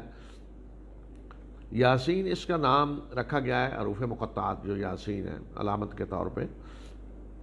یہ بھی مکی صورت ہے اور بڑی شاندار صورت ہے قرآن کی، جس میں توحید اور آخرت اور رسول اللہ صلی اللہ علیہ وسلم کی رسالت، بڑی جامع قسم کی یہ صورت ہے، اس لحاظ سے بہت شاندار صورت ہے، لیکن شاندار اپنے معنی کے لحاظ سے، اس میں مضمون جو ہیں ان کے لحاظ سے۔ یاسین والقرآن الحکیم، یاسین قسم ہے حکمت سے لبریز قرآن کی، بے شک آپ رسولوں میں سے ہیں، نبی صلی اللہ علیہ وسلم کو کہا جا رہا ہے، سیدھے راستے پر ہیں، اور اس قرآن کا نزول بڑے اہتمام سے ہوا ہے اس ہستی کی طرف سے جو زبردست اور مہربان ہے۔ آپ کو اس لیے بھیجا گیا کہ تاکہ آپ خبردار کر دیں ایسے لوگوں کو کہ جن کے آباء و اجداد کو خبردار نہیں کیا گیا، اور اس وجہ سے وہ غفلت میں پڑے ہوئے ہیں۔ ان میں سے اکثر پہ حجت پوری ہو چکی ہے، بس یہ ایمان نہیں لائیں گے۔ ہم نے ان کی گردنوں میں طوق ڈال دیے ہیں اور وہ ان کی ٹھوڑیوں تک آ چکے ہیں، بس یہ گردنیں اٹھائے کھڑے ہیں۔ یہ تصویر کھینچی ان کے تکبر اور غرور کی کہ اللہ کے رسول کی بات سننے کے لیے تیار نہیں ہے، کیونکہ گویا کہ گردنوں میں طوق ہیں اور ٹھوڑیوں تک تو ایسے گردن اٹھا کے کھڑے ہیں، یعنی نیچے دیکھنے کے لیے تیار نہیں، نہ دائیں نہ بائیں۔ یہ تصویر اللہ نے کھینچی تکبر اور غرور کی۔ اور ہم نے ان کے آگے بھی دیوار کھڑی کر دی اور ان کے پیچھے بھی، اور انہیں ہم نے ڈھانک دیا ہے، پس انہیں نظر نہیں آ رہا۔ اب ان کے لیے برابر ہے کہ آپ انہیں خبردار کریں یا نہ کریں، یہ ایمان نہیں لائیں گے۔ بے شک آپ تو اسی کو خبردار کر سکتے ہیں کہ جس نے نصیحت کی پیروی کی اور جو رحمان سے ڈرا غیب میں دیکھنے سے پہلے، دنیا میں رہتے ہوئے جو رحمان سے ڈرا غیب میں، بس ایسے شخص کو مغفرت اور اجر کریم کی خوشخبری دے دیں۔ بے شک ہم ہی مردوں کو زندہ کرتے ہیں اور ہم لکھ رہے ہیں جو کچھ انہوں نے آگے بھیجا اور جو اثرات وہ پیچھے چھوڑ کر آئے، اور ہر چیز کو ہم نے ایک واضح رجسٹر میں شمار کر رکھا ہے کہ انسان اپنے عمل کا ایک اس کا حصہ آگے جاتا ہے آخرت میں، اور ایک پیچھے بھی رہتا ہے۔ مرنے کے بعد بھی آدمی اپنے اعمال کے اثرات پیچھے چھوڑ کے جاتا ہے، نیکی کے بھی اور برائی کے بھی، اور وہ اثرات قیامت تک چلتے ہیں۔ انسان کو پتہ بھی نہیں ہوتا کہ میں نے فلاں جو برائی کی اس کے اثرات کہاں تک گئے، میں نے فلاں جو نیکی کی اس کے اثرات کہاں تک گئے۔ وہ قیامت کے دن اس کے سامنے آئیں گے کہ اس کی کسی نیکی سے کسی کو ہدایت ملی، وہ آگے اس کے ذریعے کیا ہوتا رہا آخرت تک، وہ قیامت کے دن سامنے آئے گا۔ اس کی کسی برائی کی وجہ سے اور جو برے نتائج نکلے قیامت تک، وہ اس کے سامنے آئیں گے۔ تو انسان کے عمل کے اثرات ایک وہ ہیں جو آگے چلے جاتے ہیں، اور ایک وہ جو اس کے مرنے کے بعد بھی پیچھے رہتے ہیں۔ ان کے سامنے ان بستی والوں کی مثال بیان کریں جب ان کے پاس رسول آئے، جب ہم نے ان کی طرف 2 رسول بھیجے مگر انہوں نے ان دونوں کو جھٹلا دیا، اور پھر ہم نے تیسرے سے مدد کی اور انہوں نے کہا کہ بے شک ہم بھیجے ہوئے رسول ہیں، ہمیں تمہاری طرف رسول بنا کر بھیجا گیا ہے۔ یہ بستی کون سی ہے اس کا کوئی ذکر قرآن میں نہیں ہے، نہ نبی صلی اللہ علیہ وسلم سے پوچھا گیا، نہ بعد میں بتایا۔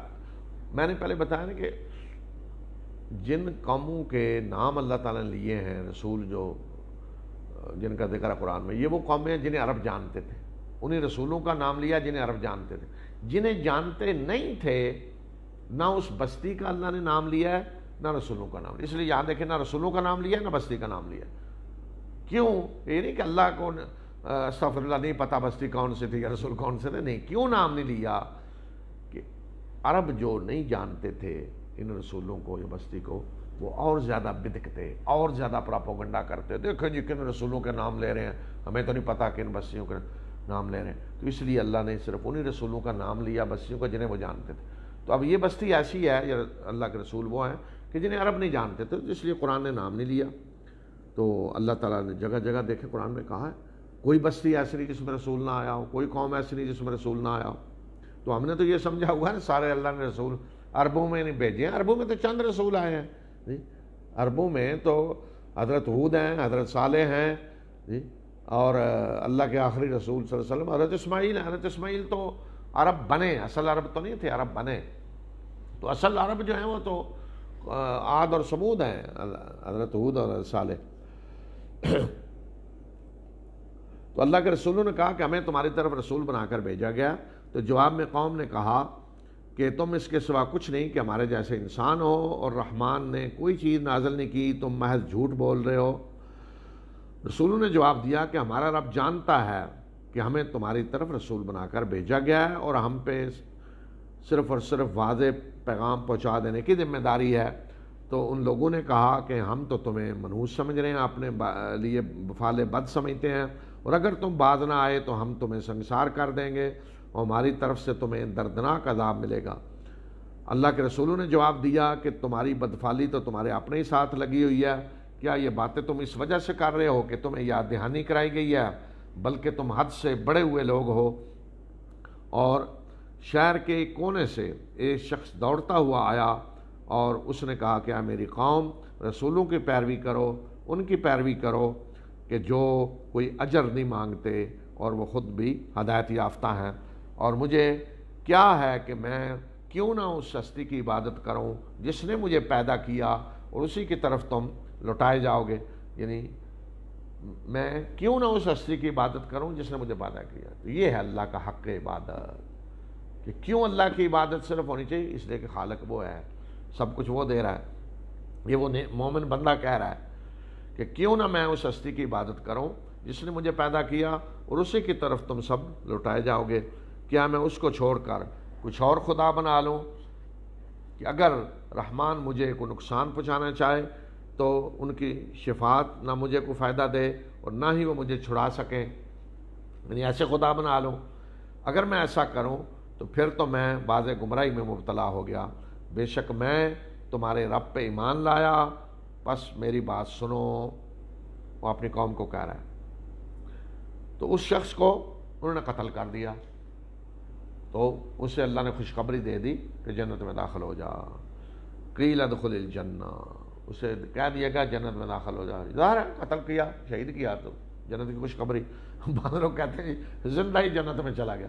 بھئی یہ جسم لے کر نہیں کوئی جنت میں جا سکتا زندہ، اس لیے اس کے قتل کا ذکر نہیں ہے۔ تو وہ تو واضح ہے نا کہ جنت میں جب کہا داخل ہو جائے، انہوں نے قتل کر دیا،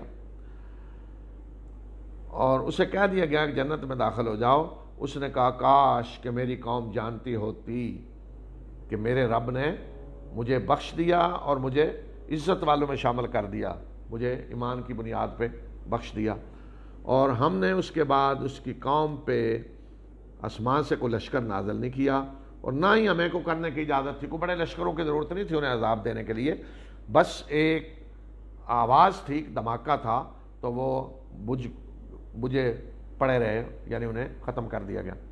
تو صیحہ کہتے ہیں کہ دھماکے کی آواز کو، زوردار آواز، جیسے سور پھونکا جائے اس کی آواز، تو دھماکے کی آواز ہوتی ہے۔ ہائے افسوس بندوں پہ کہ ان کے پاس جو بھی رسول آیا تو یہ اس کا مذاق ہی اڑاتے رہے۔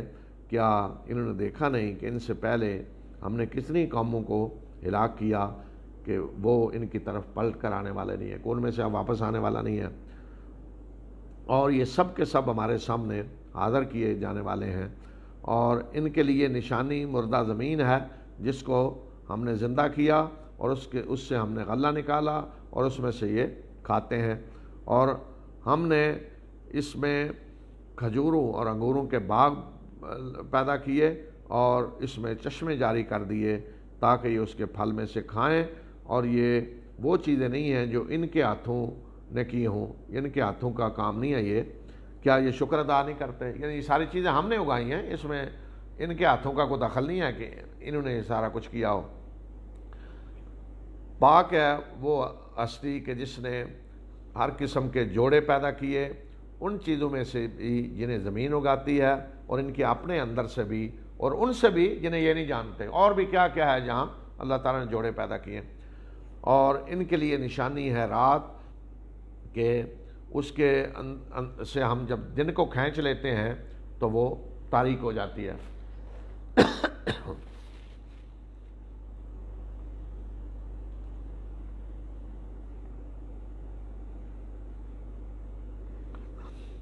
اور سورج اپنے مقررہ وقت تک کے لیے چلے جا رہا ہے، اور یہ ہے پلاننگ اس ہستی کی، اس کا ٹھہرایا ہوا حساب جو زبردست اور جاننے والا ہے۔ اور چاند کے لیے ہم نے منزلیں مقرر کر دی ہیں، یہاں تک کہ وہ ان منزلوں میں چلتا ہوا ایسی حالت میں آ جاتا ہے کہ وہ کھجور کی سوکھی ٹہنی کی طرح ہوتا ہے، جس دن طلوع ہوتا ہے اس طرح کھجور کی سوکھی ٹہنی، منزلیں ساری چلتا ہو، انہی منزلوں سے تاریخیں معلوم ہوتی ہیں۔ نہ سورج کے لیے یہ ممکن ہے کہ وہ چاند کو جا پکڑے، اور نہ رات دن سے پہلے آ سکتی ہے، یہ سب کے سب اپنے اپنے مدار میں تیر رہے ہیں۔ وَكُلٌّ فِي فَلَكٍ يَسْبَحُونَ، مدار میں تیر رہے ہیں۔ یہ قرآن نے جب کہا 14 سال پہلے، تو دنیا میں کوئی سوچتا تھا کہ یہ سارے سیارے جی تیر رہے ہیں اور زمین جو ہے وہ کیا گول ہے اور گھوم رہی ہے؟ تو یہ ہیں معجزات قرآن کے۔ اور ان کے لیے نشانی ہے کہ ہم نے ان کی نسلوں کو کشتی میں سوار کیا، ہم نے ان کی نسلوں کو بھری ہوئی کشتی میں سوار کیا، اور ان کے لیے اس جیسی اور کشتیاں بنائیں جن میں یہ سوار ہوتے ہیں۔ بھری ہوئی کشتی ہے حضرت نوح والی کشتی، اور پھر مزید سواریاں انہیں دیں کشتیوں کی جن میں سوار ہوتے ہیں، اور اگر ہم چاہیں تو انہیں غرق کر دیں اور ان کی کوئی فریاد سننے والا نہ ہو اور نہ ہی پھر انہیں کو بچایا جا سکے، یعنی ہم چاہیں سمندر میں غرق کر دیں۔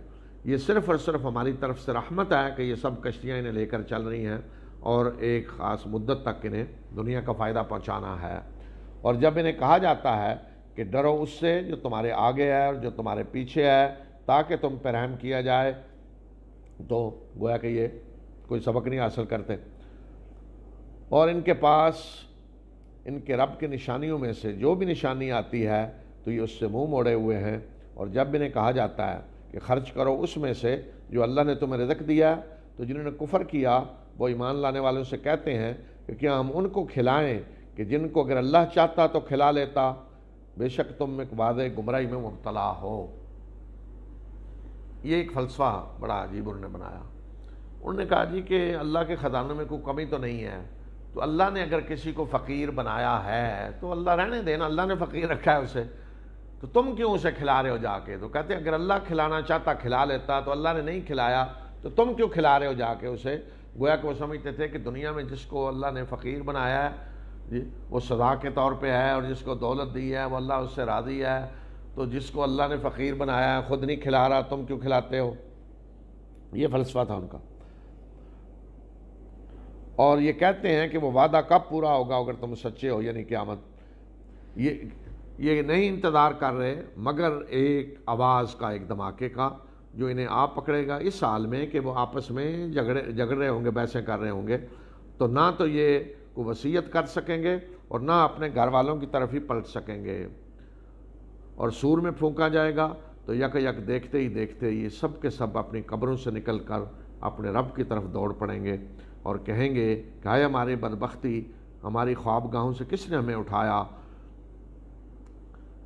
یہ تو رحمان کا وعدہ ہے، رسولوں نے سچ کہا۔ اب یہ تو یا تو خود ہی انہیں یاد آ جائے گا ہاں یہ تو رحمان کا وعدہ ہے، رسولوں نے سچ کہا تھا، یا مومن انہیں پھر کہیں گے کہ یہ وہ رحمان کا وعدہ ہے جو دنیا میں تم سے کیا گیا اور رسولوں نے سچ کہا مگر تم نے نہیں مانا۔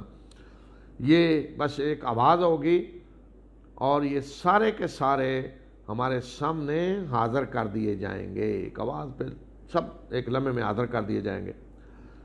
آج کسی نفس پہ کچھ بھی ظلم نہیں کیا جائے گا اور تمہیں وہی بدلہ دیا جائے گا انہی اعمال کا جو تم کیا کرتے تھے۔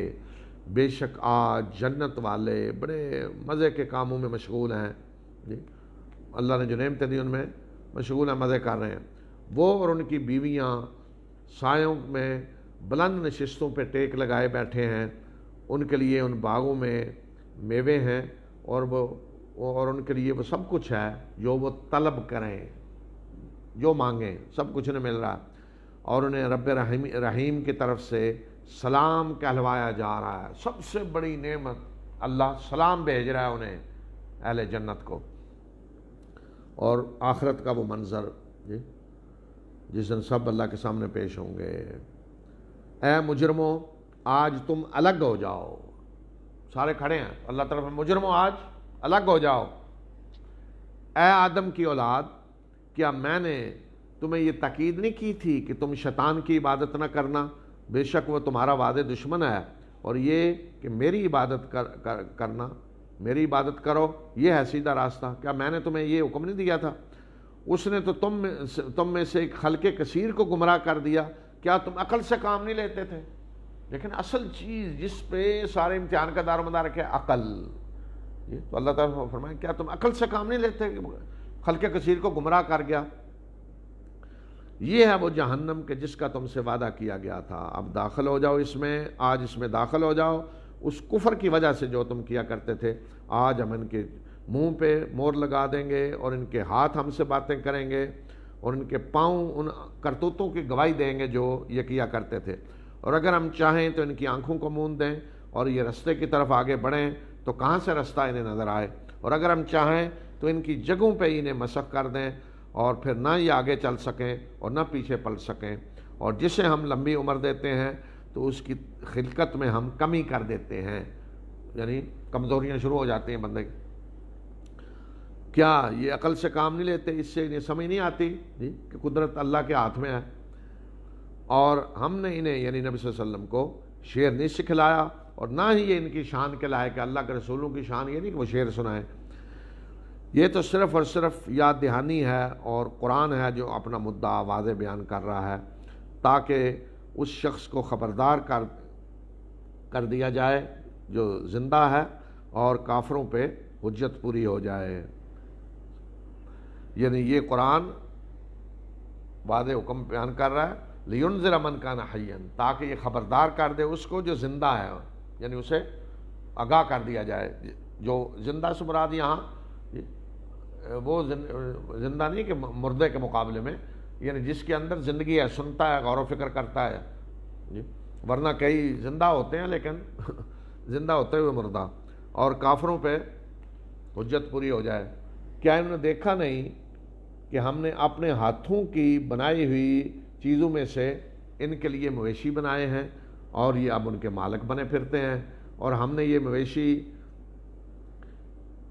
ان کے قبضے میں دے دیے ہیں، اور ان پہ یہ سوار بھی ہوتے ہیں اور ان کے گوشت بھی کھاتے ہیں۔ ذللنا علیہا، اس طرح ان کو مسخر کر کے ان کے ہاتھ میں پکڑا دیا ہے کہ ایک چھوٹا سا بچہ بھی اونٹ پہ بیٹھ کے جا رہا ہے اور ہاتھی کو پکڑ کے لے جا رہا ہے۔ تو اس طرح فرمایا کہ ہم نے ان کے ہاتھوں میں دے دیے ہیں، یہ اس طرح ان کے بس میں کر دیا ہے ان کو، سب کوئی ہلتا نہیں۔ ایک بھینس کو بچہ پکڑ کے لے جا رہا ہے۔ اور ان کے لیے ان مویشیوں میں بہت سارے فائدے ہیں اور مشروب بھی ہیں، ان کے دودھ پیتے ہیں، دودھ سے کیا کیا بناتے ہیں، تو کیا یہ شکر نہیں ادا کرتے؟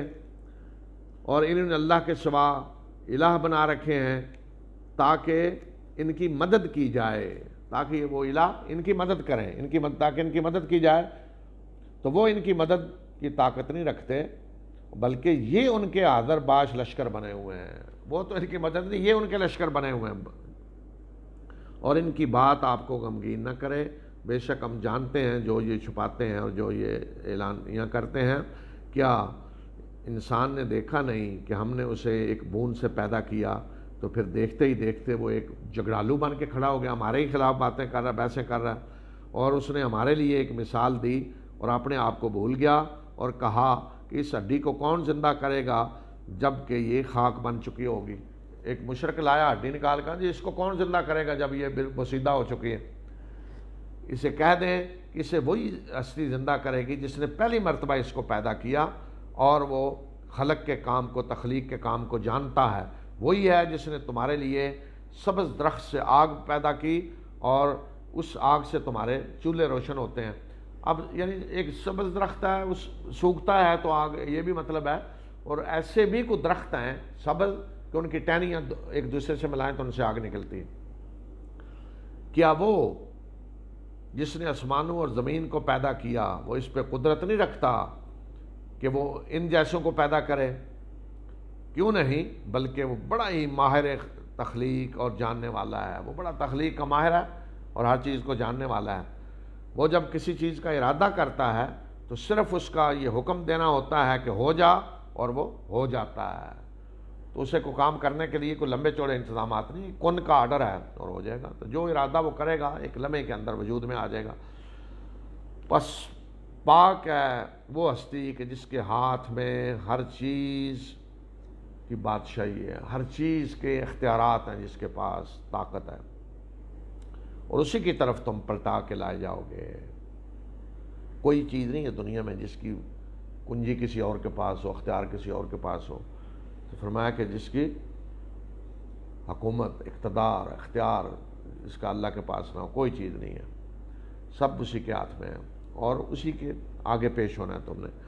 تو یہ ہے سورہ یاسین۔ سورہ یاسین یہاں ختم ہوئی اور آگے سورہ صافات ہے۔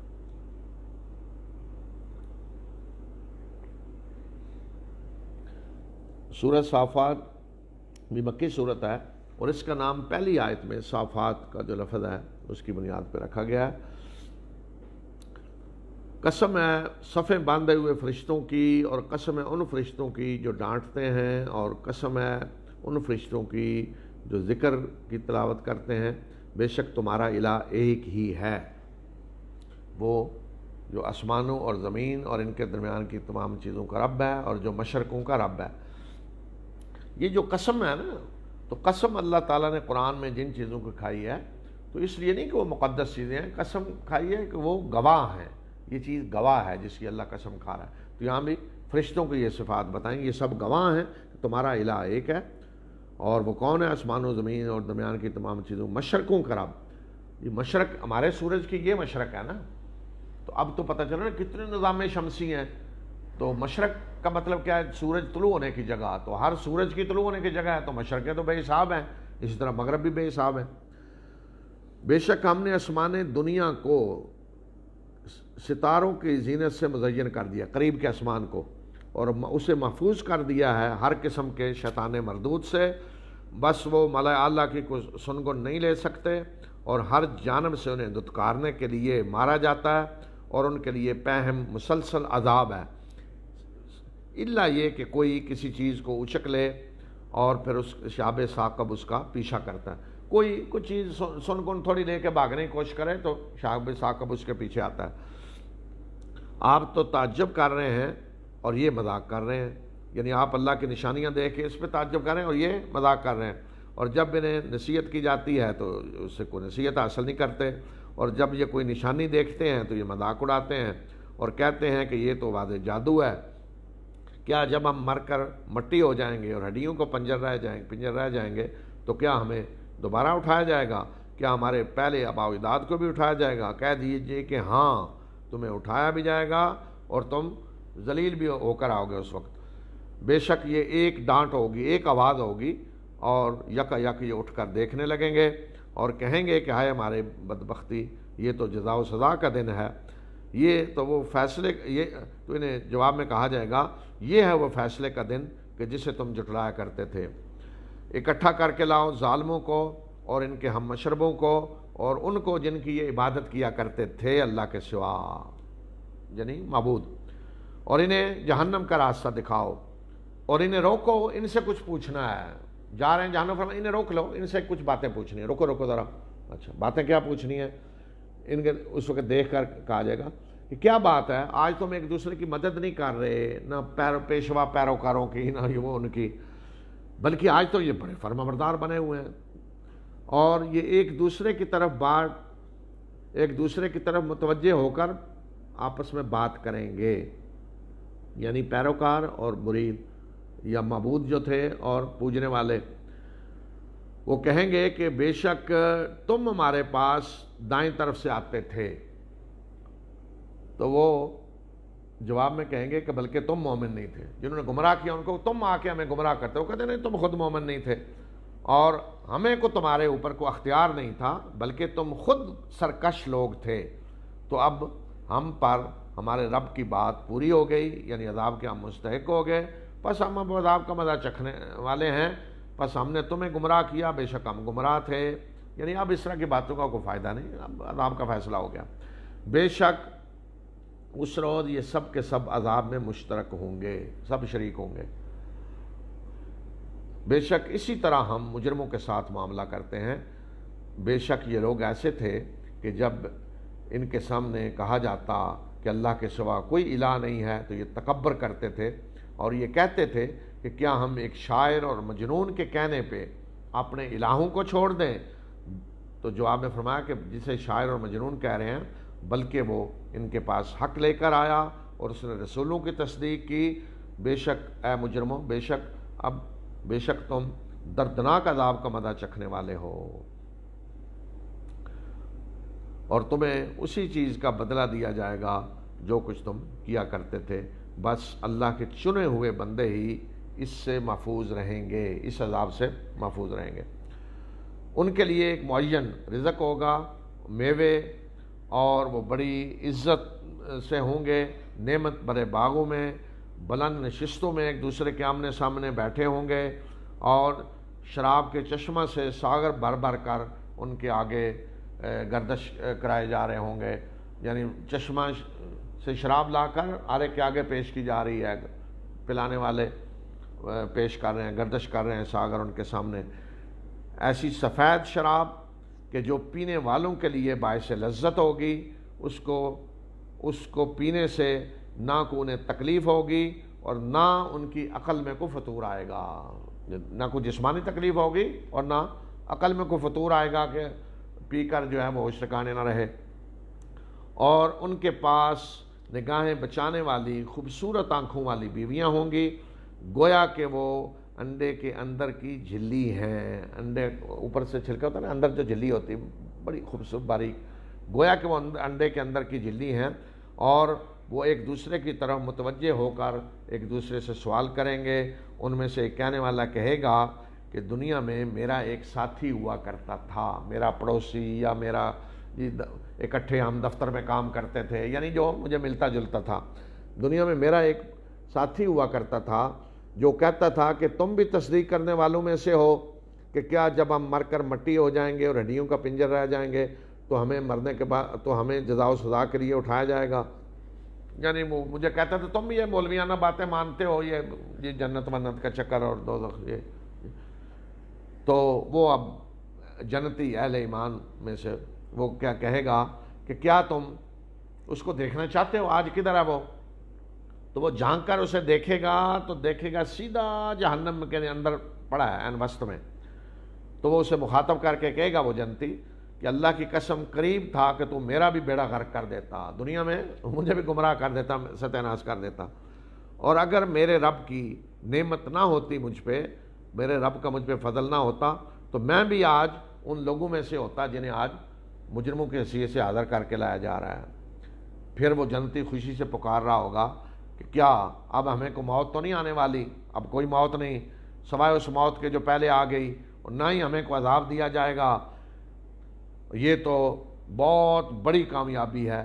اس طرح کی کامیابی کے لیے کام کرنے والوں کو کام کرنا چاہیے۔ یہ ہے چیز جس کے لیے آدمی محنت کرے، مشقت کرے، صلاحیتیں لگا دے، یہ کامیابی، ابدی کامیابی۔ اب فرمایا کہ ایک طرف یہ جنت ہے، یہ اس کی نعمتیں، دوسری طرف کیا ہے؟ کیا یہ بہتر ہے ضیافت کے لحاظ سے یا زقوم کا درخت جسے ہم نے ظالموں کے لیے فتنہ بنا دیا ہے؟ فتنہ یعنی جب کہا گیا یہ جہنم سے اگتا ہے تو انہوں نے مذاق اڑانا شروع کر دیا۔ بے شک یہ ایسا درخت ہے کہ قعر جہنم سے نکلتا ہے، یعنی جہنم کی آگ کے اندر سے۔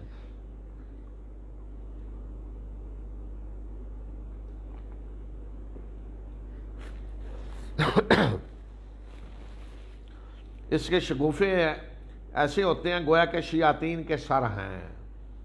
اب دیکھیں شیطان کسی نے دیکھا تو نہیں نا، کوئی آدمی کوئی دنیا میں آ کہتے میں نے شیطان دیکھا نہیں، لیکن تصور کرنا انہوں بری سے بری شکل کا تو کہیں گے شیطان کی شکل، بری شکل بنا۔ آج ہمارے ہاں جو شیطان بنایا جاتا ہے انسانی سر پہ دو سینگ لگا کے شیطان بنا، بڑا آسان ہے شیطان بنانا، دو سینگ ڈالے شیطان چلو نہیں، تو کسی نے دیکھا نہیں، لیکن بڑی بڑی شکل۔ تو فرمایا کہ اس زقوم کے درخت کی شگوفے ایسے ہوں گے جیسے شیاطینوں کے سر، بے شک یہ اہل جہنم اسی میں سے کھائیں گے اور اسی سے پیٹ بھریں گے اور پھر اس کے اوپر کھولتا ہوا پانی پیئیں گے، جیسے ہوتا ہے نا اب چائے وائے پلائیں وہ کھولتا ہوا پانی، اور پھر ان کی واپسی ہوگی جہنم کی طرف۔ کدھر یہ مجرموں کو جو پانی پلانے لے گئے ہیں اب واپس لا رہے ہیں جہنم۔ یہ وہ لوگ ہیں، بے شک یہ وہ لوگ ہیں جنہوں نے اپنے آباء و اجداد کو گمراہ پایا اور یہ انہی کے نقش قدم پہ بھاگتے رہے، اسی گمراہی پہ، خود عقل سے کام نہیں لیا۔ اور ان سے پہلے بہت سارے لوگ گمراہ ہو چکے تھے، انہی کے راستے پہ یہ بھی چلے، اور ہم نے ان کے اندر خبردار کرنے والے بھیجے، پس دیکھو کہ کیا انجام ہوا ان کا جنہیں خبردار کیا جا چکا تھا۔ بس اللہ کے چیدہ بندے ہی اس انجام سے محفوظ رہ سکے، یعنی اس عذاب سے۔ اور ہمیں نوح نے پکارا تو ہم کتنے بہترین جواب دینے والے ہیں، اور ہم نے اسے اور اس کے گھر والوں کو کرب عظیم سے نجات دی اور اس کی ذریت کو باقی رکھنے والا بنایا، اور اس کا ذکر خیر ہم نے رکھا بعد میں آنے والوں میں، سلام نوح پر تمام جہاں والوں میں۔ اسی طرح ہم نیکوکاروں کو بدلہ دیتے ہیں، بے شک وہ ہمارے مومن بندوں میں سے تھا، اور پھر ہم نے دوسروں کو غرق کر دیا۔ اور اسی کی جماعت سے تھا ابراہیم، اس وقت کو یاد کرو جب وہ اپنے رب کے پاس قلب سلیم لے کر آیا، یعنی ایسا دل جس میں کوئی شرک کوئی کوئی چیز نہیں، جس میں توحید کا نور ہے۔ جب اس نے اپنے باپ اور اپنی قوم سے کہا کہ تم کس کی عبادت کرتے ہو، کیا یہ جھوٹے گڑے ہوئے الہ ہیں اللہ کے سوا، یہ تم چاہتے ہو، تو تمہارا رب العالمین کے بارے میں کیا گمان ہے؟ تو ابراہیم نے ستاروں پہ نظر ڈالی اور کہا کہ میری طبیعت ٹھیک نہیں، اور وہ اسے چھوڑ کر چلے گئے۔ اس سے پتہ چلتا ہے کہ قوم کا کوئی ایسا جشن تھا رات کو جس میں وہ جا رہے تھے، حضرت ابراہیم کو لے جانا چاہتے تھے، تو حضرت ابراہیم نے ستاروں میں نظر ڈالی، یعنی دیکھا ٹائم کیا ہوا، جیسے ہوتا ہے آدمی دیکھتا ہے ٹائم، جیسے آ جاؤ تو گھڑی دیکھے گا آدمی، ستاروں میں دیکھا ٹائم، تو انہوں نے کہا میری طبیعت ٹھیک نہیں، میں نہیں جاؤں گا۔ وہ چاہتے تھے پیچھے سے ان کے بتوں کا علاج کریں جو آگے کیا انہوں نے۔ پس وہ اسے چھوڑ کر چلے گئے، تو پھر وہ چپکے سے ان کے معبودوں کے پاس گیا اور اس نے ان کو جا کر کہا کیا تم کھاتے کیوں نہیں ہو؟ بتوں کو جا کر کھاتے کیوں نہیں؟ سب کچھ پڑا ہے، کھاؤ، کھاتے کیوں نہیں ہو؟ تمہیں کیا ہے، تم بولتے کیوں نہیں ہو؟ پھر اس نے دائیں ہاتھ سے ان پہ خوب ضربیں لگائیں اور وہ لوگ واپس دوڑے ہوئے اس کے پاس آئے، یعنی آ کر کہا جی ان کو کیوں توڑا ہے کیا؟ تو ابراہیم نے جواب میں کہا کہ کیا تم ان کی عبادت کرتے ہو جن کو اپنے ہاتھوں سے کرتے ہو، اور اللہ نے تمہیں بھی پیدا کیا اور ان چیزوں کو بھی جو کام تم کرتے ہو۔ انہوں نے کہا کہ اس کے لیے کوئی الاؤ تیار کرو اور اسے اس آگ کے الاؤ میں ڈال دو۔ پس انہوں نے اس کے خلاف چال چلنا چاہی تو ہم نے انہیں ہی نیچا دکھایا، ذلیل کر کے رکھ دیا۔ اور ابراہیم نے کہا کہ میں اپنے رب کی طرف جا رہا ہوں، وہ میری رہنمائی کرے گا۔ دعا کی کہ اے میرے رب مجھے نیک اولاد عطا فرما، تو ہم نے اسے ایک بردبار بچے کی خوشخبری دی۔ بردبار کون ہے؟ اسماعیل۔ دوسرے حضرت اسحاق کے لیے آیا جی علیم، علم والا۔ پس جب وہ اس کے ساتھ دوڑ دھوپ کرنے کے قابل ہوا تو ابراہیم نے کہا کہ اے بیٹا میں خواب میں دیکھ رہا ہوں کہ میں تجھے ذبح کر رہا ہوں، دیکھو بتاؤ تمہاری کیا رائے ہے؟ اسماعیل نے بیٹے نے جواب دیا کہ ابا جان جو آپ کو حکم دیا جا رہا ہے آپ کر گزریں، اللہ نے چاہا تو آپ مجھے صبر کرنے والوں میں سے پائیں گے۔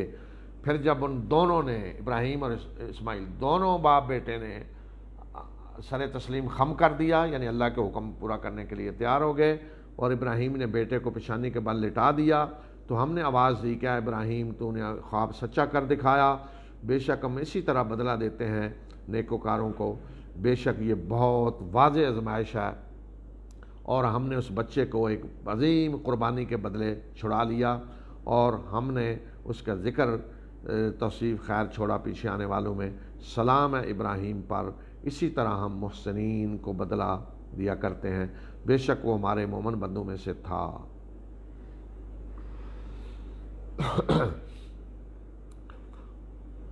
اور ہم نے اسے اسحاق کی خوشخبری دی جو نبی تھا صالحین میں سے، اور ہم نے اسے برکت دی اور اسحاق کو بھی، اور انہی کی اولاد میں سے نیکوکار بھی ہیں، محسن بہترین عمل کرنے والے، اور اپنے نفس پہ واضح ظلم کرنے والے بھی ہیں، یعنی آج ان کی نسلوں میں یہ حال ہے۔ تو یہیں تک آج میں رکھتا ہوں، آگے حضرت موسیٰ اور ان کا ذکر آ رہا ہے، انشاءاللہ یہ آیات کل پڑھیں گے۔ وآخر دعوانا ان الحمد للہ رب العالمین۔